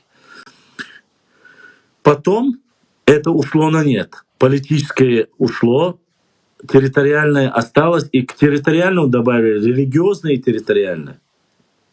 Кто понимает, о чем я говорю, прекрасно знает. То есть начали делить на секты, хош-хош-буй, там, уш-уш-буй, хош-ценниш-буй, хош-баци, салафич, хлебези, кадрич, хлебези, эле, пошла вот эта фигня. Нормальный мир давно ушел от этих стереотипов. Каждый волен себе выбирать, чем лучше. Даже люди должны основываться и едино.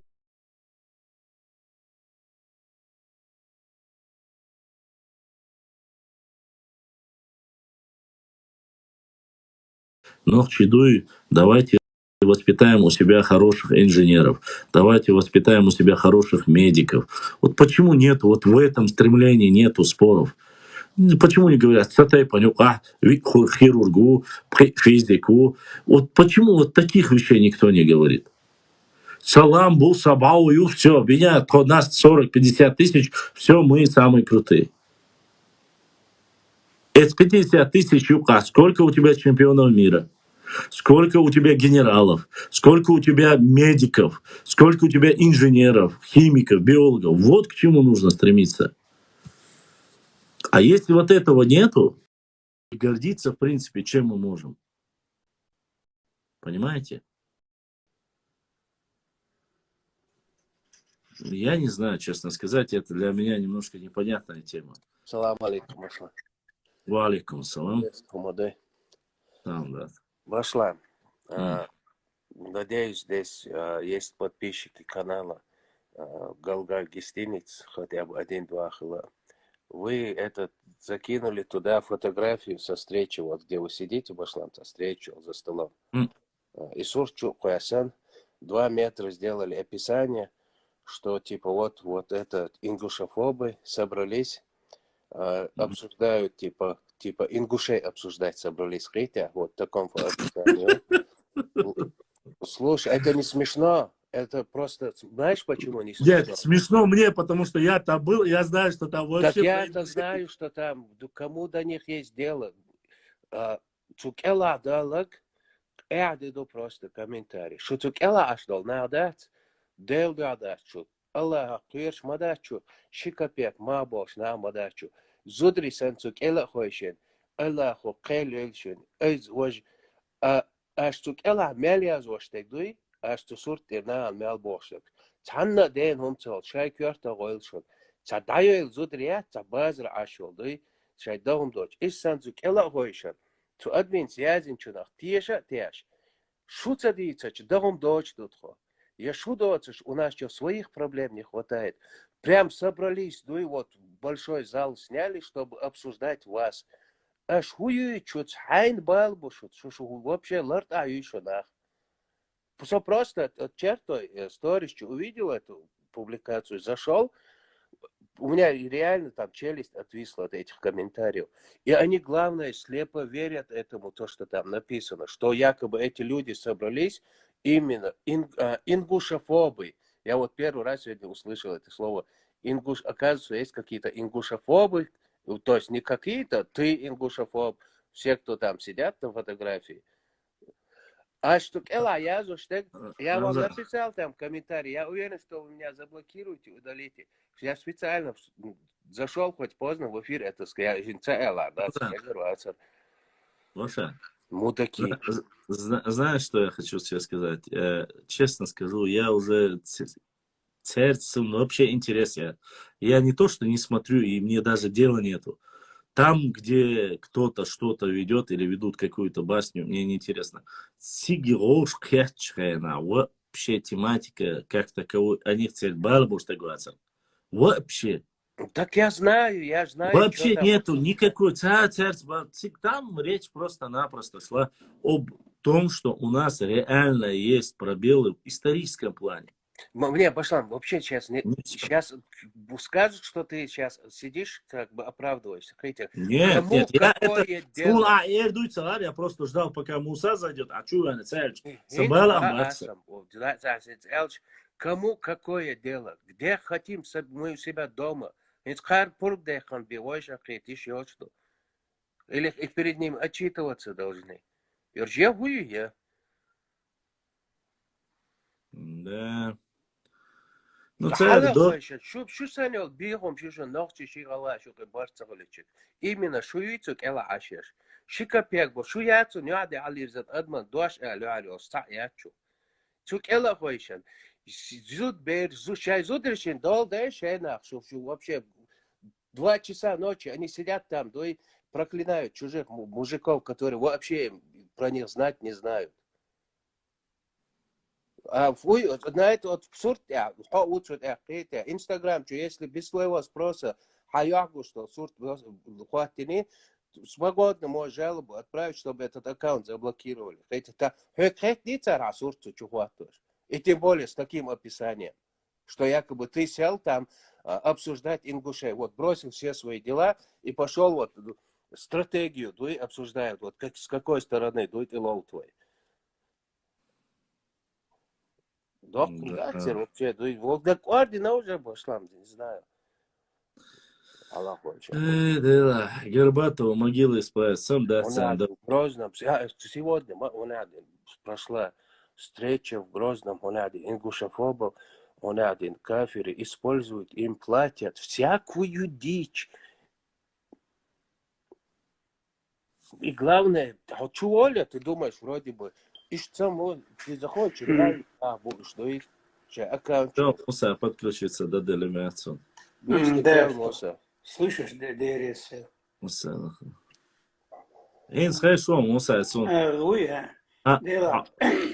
Обновить ESL Ertiga.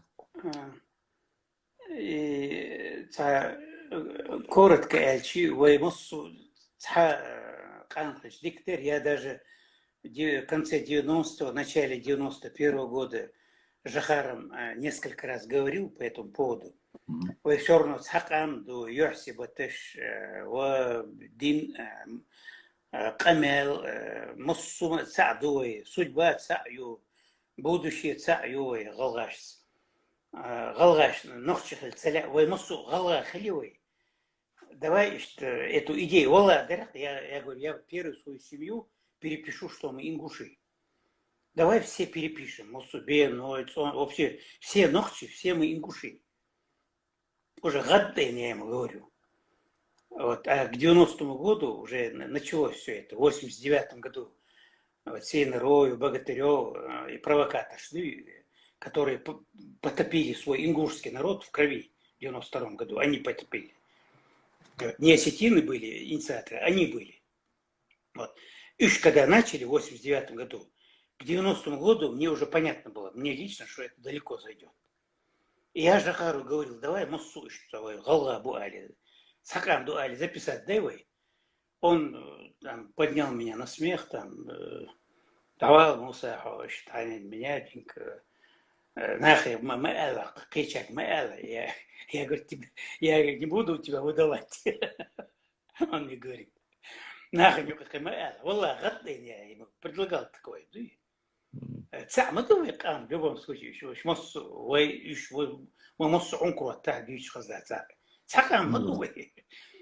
вот у меня старший Самое дочь. интересное, что Массан, Гона, Бочар и Гюжи, Массан, все знают и все говорят, вы один народ, баца. Да, Киун да отца Муса.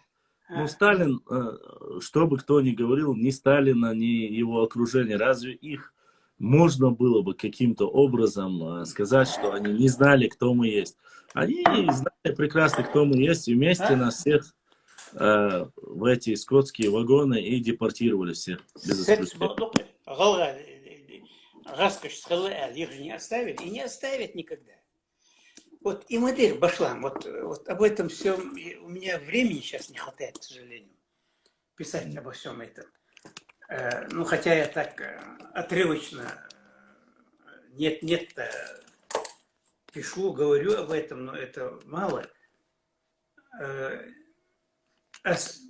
Предупреждать Мабарыч в 92 году, перед началом вот этого ингушо-осетинского конфликта, я по телевидению выступал много раз, специально в Москву за счет редакции, потом у меня там свой другой счет был, советник по национальной безопасности УБОШ.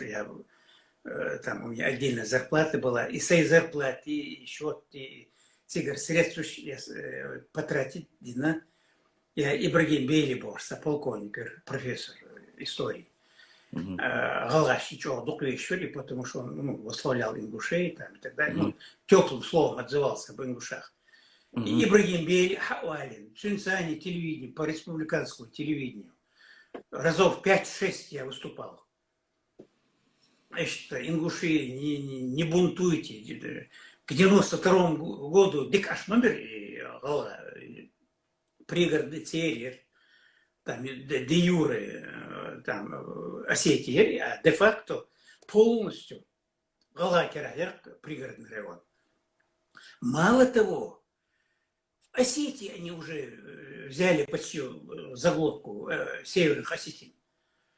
Вот я от газеты «Советская Россия» ездил несколько раз в командировку в Северную Осетию. Обкоме, Северо-Осетинском обкоме, прокуратуре. Во всех ветвях власти были ингуши уже. В Северной Осетии. Даже если и ситуация, и штреляли, це життя просто кидается до конфликта и довести это до их. Они могли же занять места хаес лауреата. Конечно, а мы есть лауреат ты не в сослагательном наклонении, хаес не рахца. Потому что торговля, 70% розничной торговли в руках ингушей было в Осетии. В центре Орджоникидзе, сейчас Владикавказ, они в центре города самые шикарные там квартиры, дома ингушские были. Я слышал об этом, да, это что? Церковь, они правили балом уже в Северной Осетии даже. Но в чем они, само собой, были на самых злачных местах. Все овощные базы, там, Орсы. Я орсы, читал всё. доклад, в докладе написано иначе. Там говорится, что, оказывается, политика национальная была такая, что все хорошие места... Сейчас, я до этого всегда слышал, что на хороших местах были наши братья ингуши, но они в этом докладе утверждают, что это не так, что дикметя, вообще дикмети глуши, а Давай, слушай, охудить. В городском, ну, слава богу, старшее поколение, Галга, Нохчи, все и русские, все живы. Те, кто живы, они знают. Городские орсы, отдел рабочего снабжения был, организация, что такое богатая организация, там, где можно было левые деньги делать. В районных орсах были там Нохчи, правда, в Чечне, Ингушетии, Чечне, вернее. Ингушетия, Чечен, вообще молодцы, они буквально выживали. Ешуркаев Султан был свой писатель, он сейчас умер, там, несколько лет назад. МГУ Чехтякин, он Назарановское РВД следователем пошел, они его, он даже год там не проработал, они его выжили буквально оттуда. Там невозможно было в Ингушетии чеченцу работать, вообще невозможно было. А Нохчичев, они вольготно жили, и вот этих городских орсах, двух орсах, заводской орс и какой-то еще орс, Галга были. А городским орсам даже уборщиц чеченцев не принимали.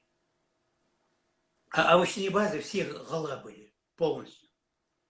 Вот, и говорю, ах, что в советские времена. Вот, все, ни одного чеченца не было, руководителя. Там, ну, на побегушках были, наверное, где-нибудь, но я точно знаю, я этим делом профессионально, как журналист, занимался. Вот. Моссу Галгабер. Галга Кираер, в центре его, вот, напротив, магазин столичный, Цену Дари, там 2 или 3 семьи Нохчи были, и там семей 10-15 Галга были. Вот в одном этом доме, я помню. То есть в центре города, там, где чеченцам с кишками приходилось там, выбивать себе квартиру, а Галга там законно, там, советская власть им зеленый свет везде давала. То есть к 92 году Галга правили балом и в Чечне, и в Осетии. Поэтому я им говорил, молил здесь, вы потопите в крови, никогда Москва не поставит на ингушей. Осетины – это стратегический союзник Москвы. ну, Вот. всегда в основном на Кавказе. На Армения на Закавказье, а на Северном Кавказе Осетия. Никогда Россия не это самое. Мадья, и вот перед, буквально последний митинг был ингушский в Назране, перед этой бойней. И там они воинственные речи, там Костоев, Беслан был, Швеция, Лилипут. Это наш последний мирный митинг. Мы еле сдерживаем ингушскую молодежь. Это наш последний мирный митинг, Боже. Вот. Они буквально наэлектризовали ингушскую молодежь. Я после него выступил, значит, Юха, значит, молил, что вы в Осетии неплохо живете, Галга, что вы везили. Молил, зумы, гундущуны. О, тут они в шакаш есть, давак, хотим еще, давак, андер-финдер, давак, Боже. Ну, и я ушел, я не стал.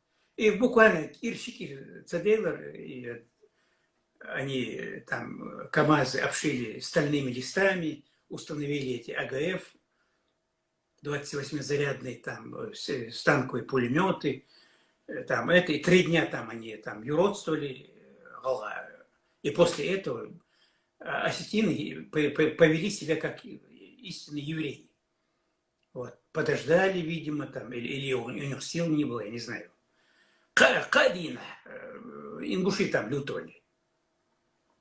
Вот. И Долин, ну, не хотят признать, вот в политике, сам дует, я прожил очень долгую жизнь, я древнее, чем Древняя Греция. Вот я вылущил из всей своей практики и из всего увиденного, услышанного, прочитанного одну великую истину.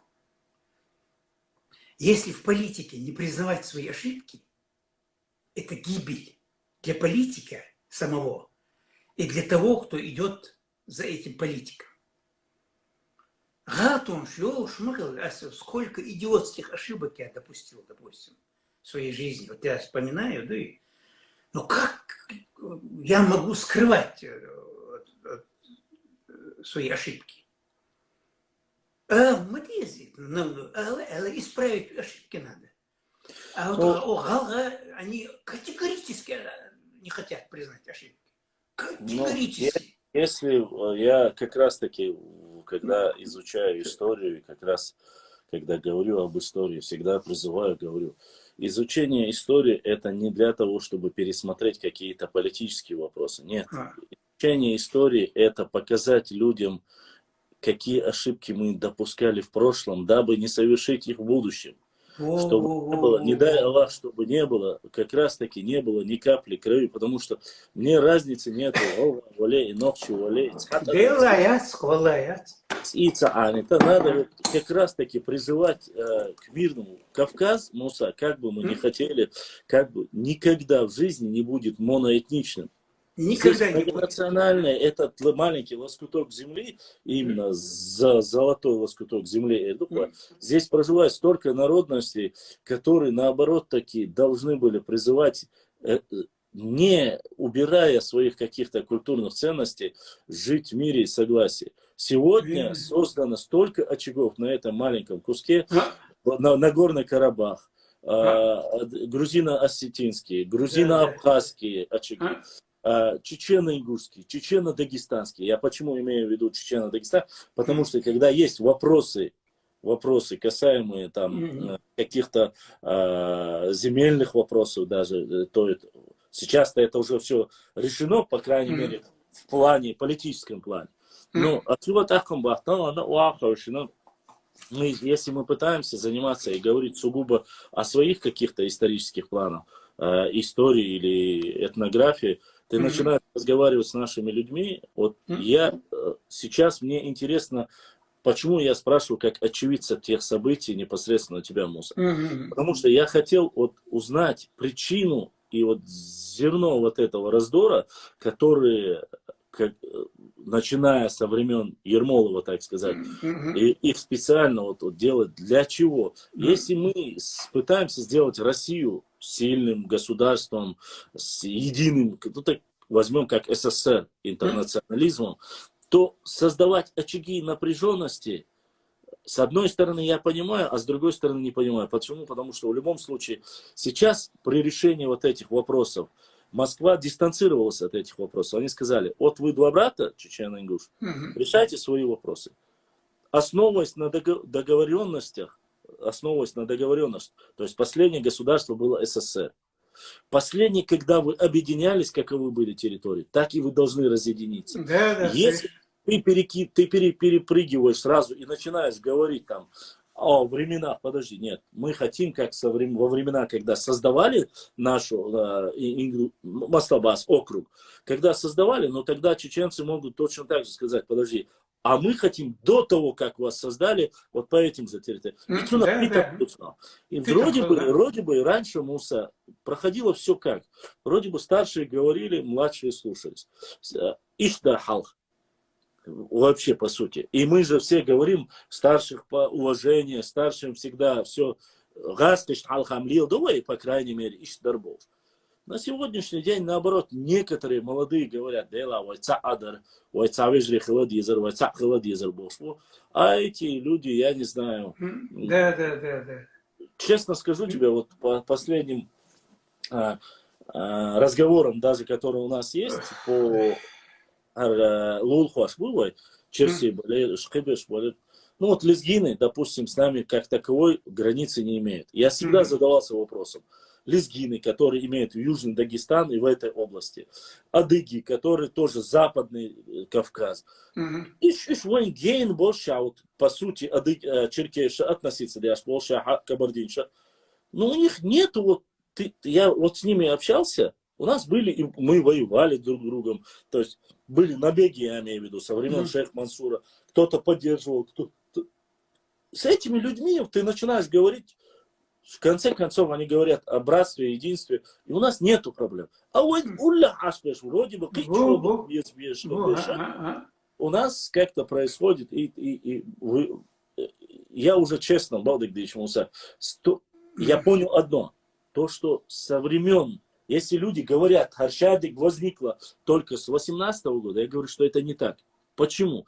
Потому что из-за пазухи достают камни, которые были еще в Грозном митинге, в 73-м году он был.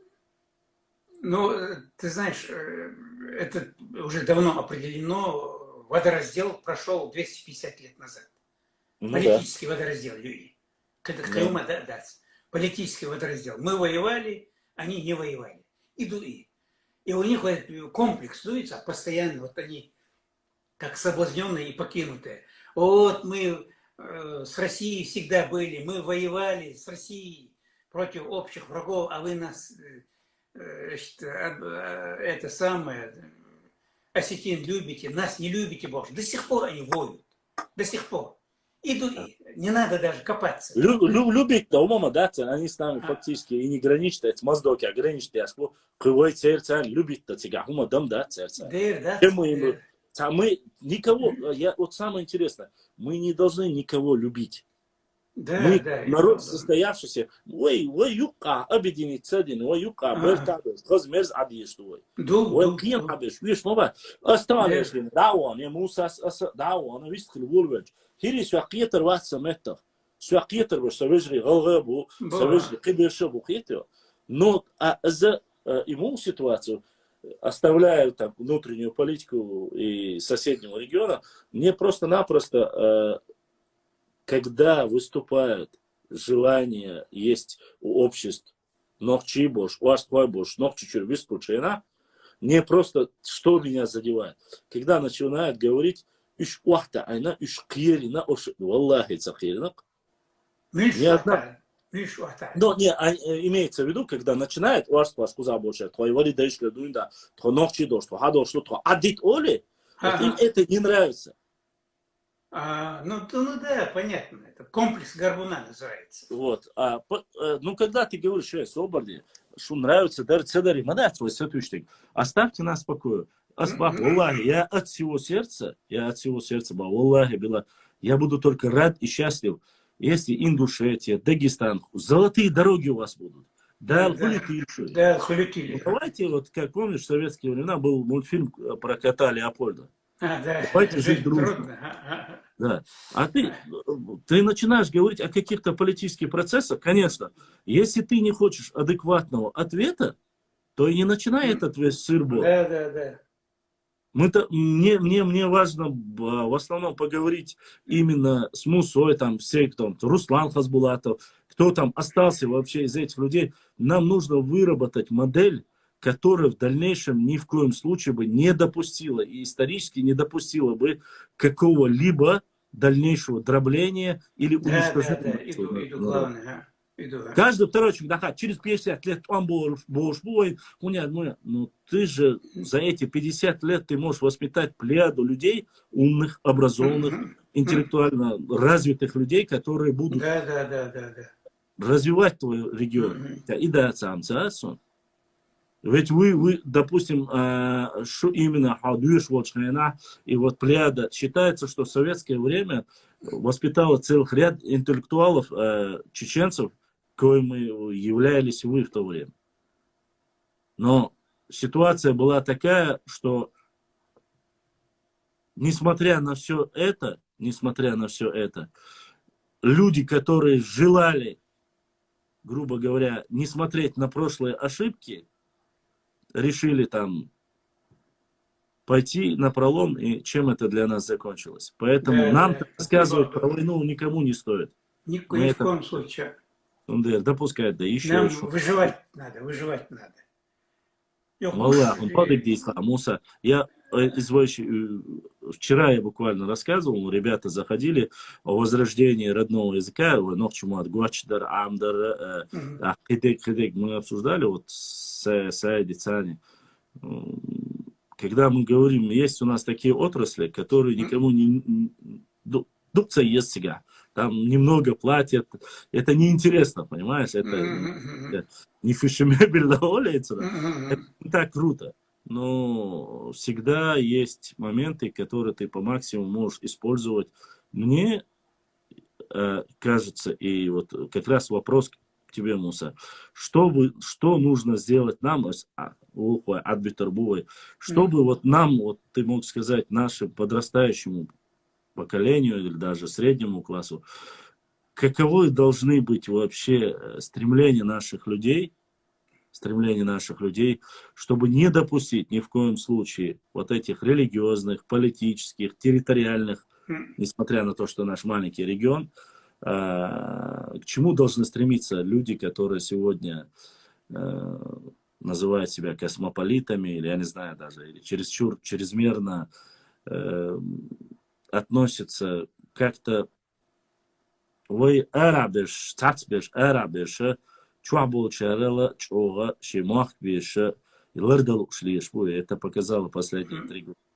И это как раз таки многие барьеры, ванюк ахиллил даже. Вот как ты думаешь, что бы можно было сделать так, чтобы максимально монолитно объединить нас всех, основываясь на каких-то, я не знаю, принципах каких-то? Образование нам нужно или что? Независимых от нас обстоятельств многовато. Я о них просто не буду говорить. Да, оставим. Но то, что от нас зависит, это не бузить, вот, не бунтовать, не все эти восстания там. Мы нахлебались кровушки достаточно, да, и навоставались, навоевались. Намитинговались. Намитинговались. Нам надо тихо выживать. Я знаю, что трудно, что много там чиновничего беспределывается, к сожалению. Я это говорю с болью, не в упрек. Вот. И часто обращаюсь к Кадырову. Там, я знаю, Кадыров иногда прислушивается к моему мнению, да? Хотя не во всем. Вот. Несмотря на все эти трудности, надо терпеть, выживать. И как выживать? Учиться надо. Учиться, если у тебя есть возможность, разным специальностям. Делать деньги, заниматься бизнесом там, где можно. Да? И бегать. Жить как нормальные люди. Как нормально. А другого пути, другого рецепта и быть не может просто. А так, пытаясь не озлобляться,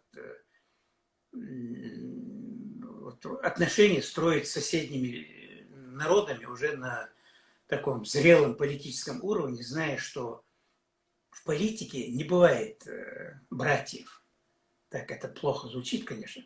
Нет у нас, нет, допустим, ингуши не братья, например. Осетины не братья, грузины не братья. В политике не бывает братьев. В политике есть интерес. Вот если осетины нам по интересам ближе, значит, осетины нам друзья. Вот с осетинами надо дружить. Ингуши, если ближе, с ингушами надо, как с отдельным народом, дружить, соседствовать, вот, взаимовыгодно. В политике есть только интерес. А вот все основное, это наносное, к сожалению, к моему. Вот, я по природе идеалист, но если говорить, если смотреть правде матушки в рыло, то везде действует интерес. Вот, поэтому строить свои отношения с народом, с любым, надо в зависимости от того, как этот народ относится к тебе. Он выгоден нам с точки зрения конкретно экономических, там, прочих интересов, внутриполитических интересов. Поэтому не надо ранжировать, делить народы, там, близкие, не близкие. На одном языке можно разговаривать и быть лютыми врагами. Сегодня мы видим русские и украинцы, там, христиане, один язык, одна история, видишь как. Вот. Это Ты по Донбассу, да, по ситуация? Донбассу, да, по всему этому, ну и в мусульманском мире. Аллах Акбар Бог, что с двух сторон убивают друг друга, там, мы знаем. Ну, то есть общность языка это ничего, ничто абсолютно. Общность языка сегодня, в наш информационный век, это почти ничего, близко к нулю. Главный национальный интерес, вот откуда надо плясать. Галга отдельный народ будет, да, Дукбах боюсь. Молодцы они. Вот, пусть, и мы будем с ними строить, вот, с ними, с грузинами, с осетинами, с этими, ну, другими народами, теми же армянами. Будем строить свои отношения в зависимости от... Исходя из национальных интересов. Из национальных интересов, с точки зрения целесообразности. Вот, для нашего народа. Только так строить. Вот этому надо научаться. И вот богословие, вот ислам, это слишком серьезно, чтобы поручать, чтобы доверять ислам богословам. Ислам это слишком серьезно, чтобы ее доверять муллам, богословам. Это парадокс, конечно, это оксюморон, может быть, но истинно докой. Вот все 1400 лет под знаменами ислама совершались чудовищные преступления. Размахивая там, цитируя там аяты из Корана, там, размахивая религиозными знаменами, совершались совершенно чудовищные преступления. Вот, после смерти последнего праведного халифа Али, с тех пор, как сунниты, шииты, а в свою очередь шииты, сунниты, другие там подсекты там, и так далее, вот с тех пор, как начало дробление, 1400 лет истории ислама – это чудовищные преступления под религиозными знаменами. Поэтому, ну это то же самое и к христианам относится. Вот. Поэтому вот, познавать надо, изучать богословие надо. Да, он иделин препарс, препарс, элементарно. Остальное отметай, кто что сказал, халиф Усман это сказал, Умар то сказал, Амияды это сказали, Фатимиды это сказали. Оставим это в покое. Ты же, если ты профессиональный богослов, философ, это другое дело. Но если он... قيت السؤال سعبوشن قيت السؤال Цель что и там, вот, из вожи,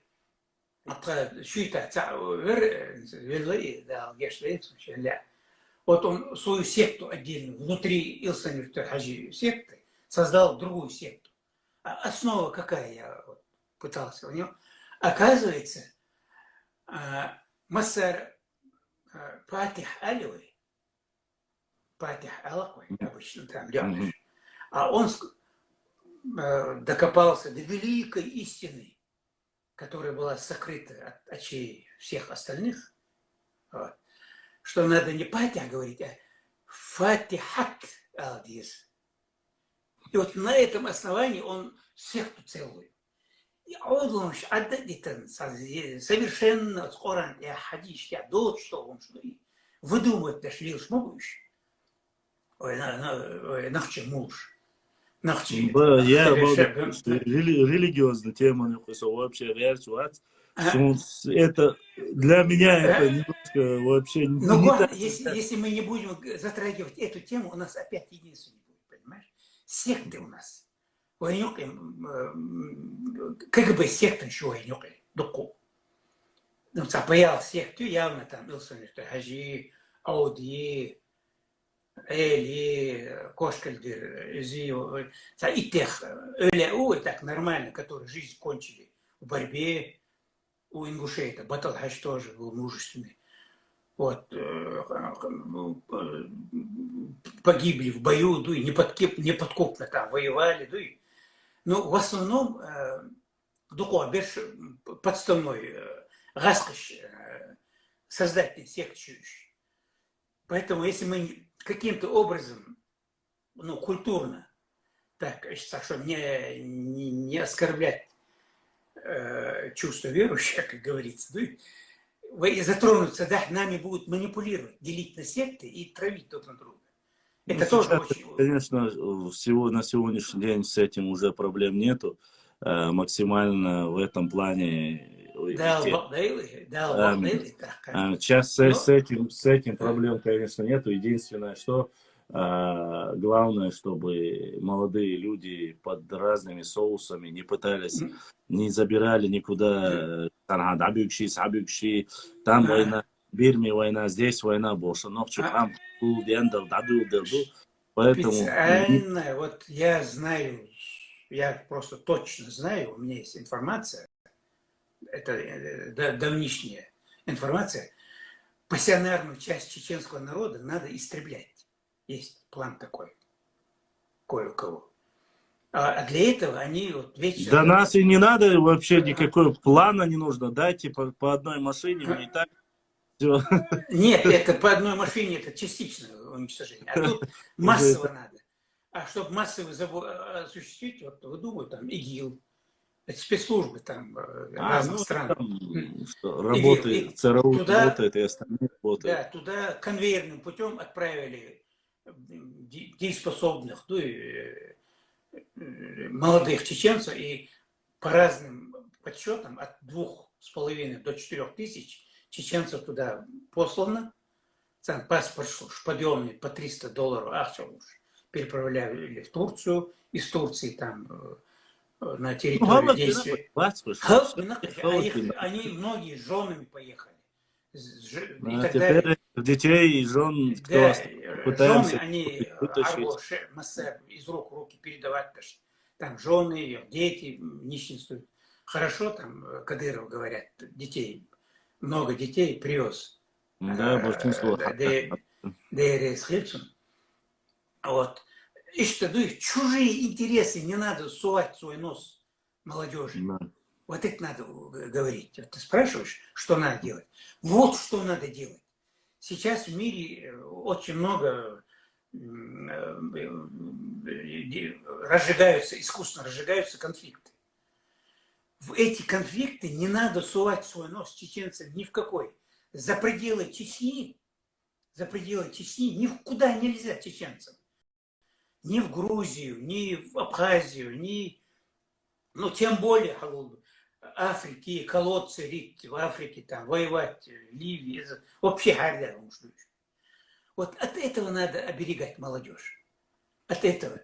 А бусур дуй дац богук дац, ахдаш далгук дац, дейл наалит хирдон, если ты хайгук цадаш, хайбал бошти, ахлил да, дейлер на алтукван. У тебя дом горит, ты туши свой пожар в своем доме. Какого черта ты лезешь в Сирию, там, в Ливию? Мало, не погибайте, не горите дровешками на костре чужих интересов. Вот это надо вколачивать. И секты, цехаешь дикдери давать, босурдиня, харам, ду, могош дать. Его да, к сожалению, это уже 150-200 лет практикуется. Но если припарс хочешь, отдать бусурди, ехать сюда, шки. Захочешь, зачем ворошить то, что мы не знаем? Понимаешь? Вот на этом сосредотачивать. И учиться. Если учиться нет головы, делай деньги. Строить дом, я не знаю. Ой, Абдурахман, Авторхан Уорху Маха, знаменитый наш чеченский диссидент. Оказывается, он сказал, я, честно сказать, не слышал, и я-то думал, что как бы это свою идею вношу. Хотя, честно скажу, я не был знаком с его творческими работами, касаемо политологии или истории. Говорят, у него есть великолепные труды. Я сейчас после... это надо пропагандировать. Но я для себя вот идеально то, что я говорю молодым ребятам, многим, когда даже мне начинают заходить и спрашивать по поводу религии, я сразу говорю, если у вас какие-то вопросы религиозного течения, там, без разницы, любого, я прошу, у нас есть отдельный институт, вот есть муфтия, обращайтесь, там, что исправить тогда, за царь исправить. Я призываю молодежь на сегодняшний день, где бы она ни находилась, сегодня великолепная возможность нашей молодежи, особенно огромное количество, которое проживает за пределами Европы. Я знаю, что есть у нас умницы, золотые ребята, учатся в Сорбоне, учатся в Гарварде, учатся. Максимально нужно, советское, имеется в виду, в то время, когда был железный занавес, возможностей таких не было. Сегодня прекрасные возможности и огромное количество проживает в Европе. Чтобы наши дети, наши новчи учились максимально брать оттуда все, что можно взять. Золотое правило для каждого чеченца. В моем понимании, я думаю, самое главное, тройственное, такое правило. Деша, деба, даха. 3 раза. Любые проблемы, которые есть в некоторые там начинают задавать такие серьезные большие вопросы.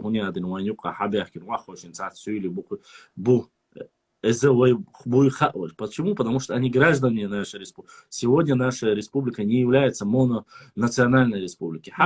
Что время Шамиля масла. Но чтобы, если Шуншейкам Диандаллай хотите возродить свое, никто никогда не тянется к слабому, Муса. Ни одно государство в мире не тянется. Сегодня уважение как заслужила Америка? Она заслужила, может быть, это не великая. Разве у нее история есть? Нет. Их история, вот они вылупились из яйца. 250-300 лет. Вот, без малого. Но все тянутся к ним. Мировая валюта у них. Весь бизнес у них. Любое государство мира, они устанавливают свою военную базу, находят там правильных, неправильных. Если захотят, Северная Корея, Южная Корея.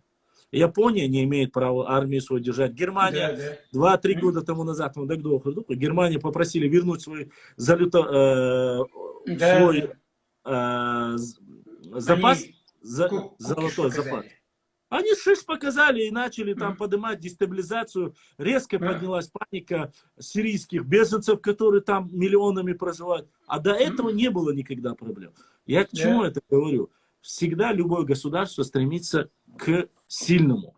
Если наш народ станет монолитным, сильным народом, то бишь без всяких внутренних дроблений, течений, и будет образованным, валлахи, автоматически tavalлеш динашеш отдельно дубовш берше тейп нашталериш лулах белериш кулах белериш ищашек оман санихеру.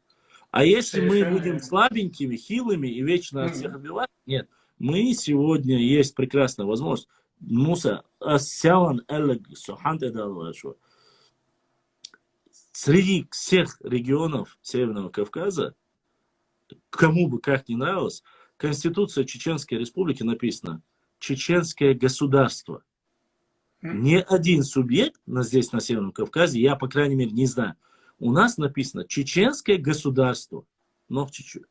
В Конституции Чеченской Республики. В Конституции Чеченской Республики написано 2 языка главных. Чеченский и русский. То есть ты можешь писать и на родном языке, ты можешь писать и на русском языке. Никто тебе не запрещает. И остальное, Тарана нужно вот этот момент максимально использовать для возрождения. Сейчас, вчера появилась новость буквально, в России самые лучшие дороги оказались в Чечне.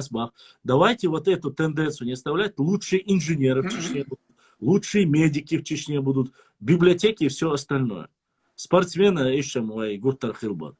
Потому что уже эти ярлыки уже достаточно, уже навиделись от этого. Поэтому сегодня для меня, это то, что я считаю, нету у нас западных чеченцев, нету у нас восточных. Чеченцы с Казахстана, чеченцы с Европы, чеченцы со всего мира – это один единый народ. Это чеченцы, да. Да. И мы мы не сможем прийти. Если мы не будем признавать ошибок своих, мы их будем повторять постоянно. Да, у нас же есть эти люди, которые желают, чтобы Грозный ушел под воду, плавали 3 лебедя, и нас да. столько, Ага. сколько на руке. Да. Вроде бы абсурд, вроде бы смешно, но Ага. от абсурда и смешного, конечно же, порой прийти к безумию не... Вначале Гитлер тоже был красавчиком, когда он Да. движение, когда он поднимал путч пивной, но в конце до чего его это довело? Да. Если бы он не пошел бы вот со своим масла бас, окчуа больше, духовиш, била бьешь, дабило, гите гилани, а это новая сердцена. Гите гилани, шие махка, шие в пределах Европы и от хари, из-за все бы прекратилось. Да, совершенно. Зелем, то ответи динаша, уарство, уша, нохчу, алмуса, жак, делон, раквата, дартига, язин, сунде. Сильнейший Орскоу. И очень горжусь. Эйсен лир врахсу Орскоу, нохчу вацач. Валай врах. Вот ищет понимание, Балдыгдыч. Есть некоторые моменты, конечно, которые мы Муса, с которыми, к сожалению, многие люди не понимают. От крайности в крайность падают. Рез сахлатарло, нистегду. Доцик просто ошибки на то в мире нету людей, кроме пророка Мухаммада, саллаллаху алейхи вассалям, у которого не было ошибок. Остальных у всех людей ошибки быть могут. Если мы это осознаем и начнем прислушиваться к этим моментам, я думаю, что многих проблем не будет. Он Аллах,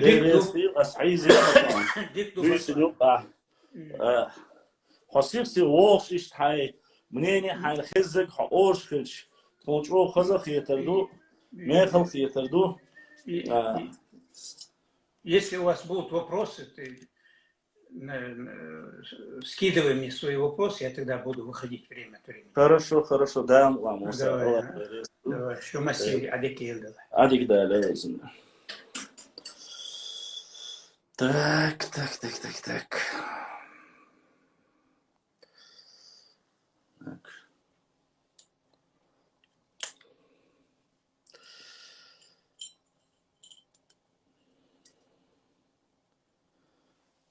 Дикая дивизия. Не все сразу, Изри. К сожалению, уже 4-й час у нас и 3:30. Ой, эфир уже дая алхантекача.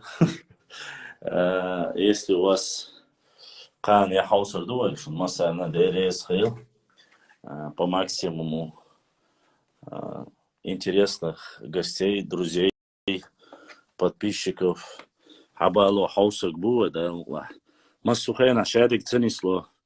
Так, свободные.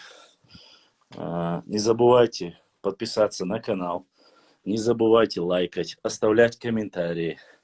Мнение людей мы уважаем, но не нарушайте закон. Не нарушайте ни в коем случае, не оскорбляйте народы, общество. Оскорбление, унижение ни до чего хорошего не доводит, кроме как очередной волне насилия, понимаете? И это нужно понимать. Ой, просто так дальше. Огромное спасибо всем, кто сегодня задонатил, помог нашему каналу.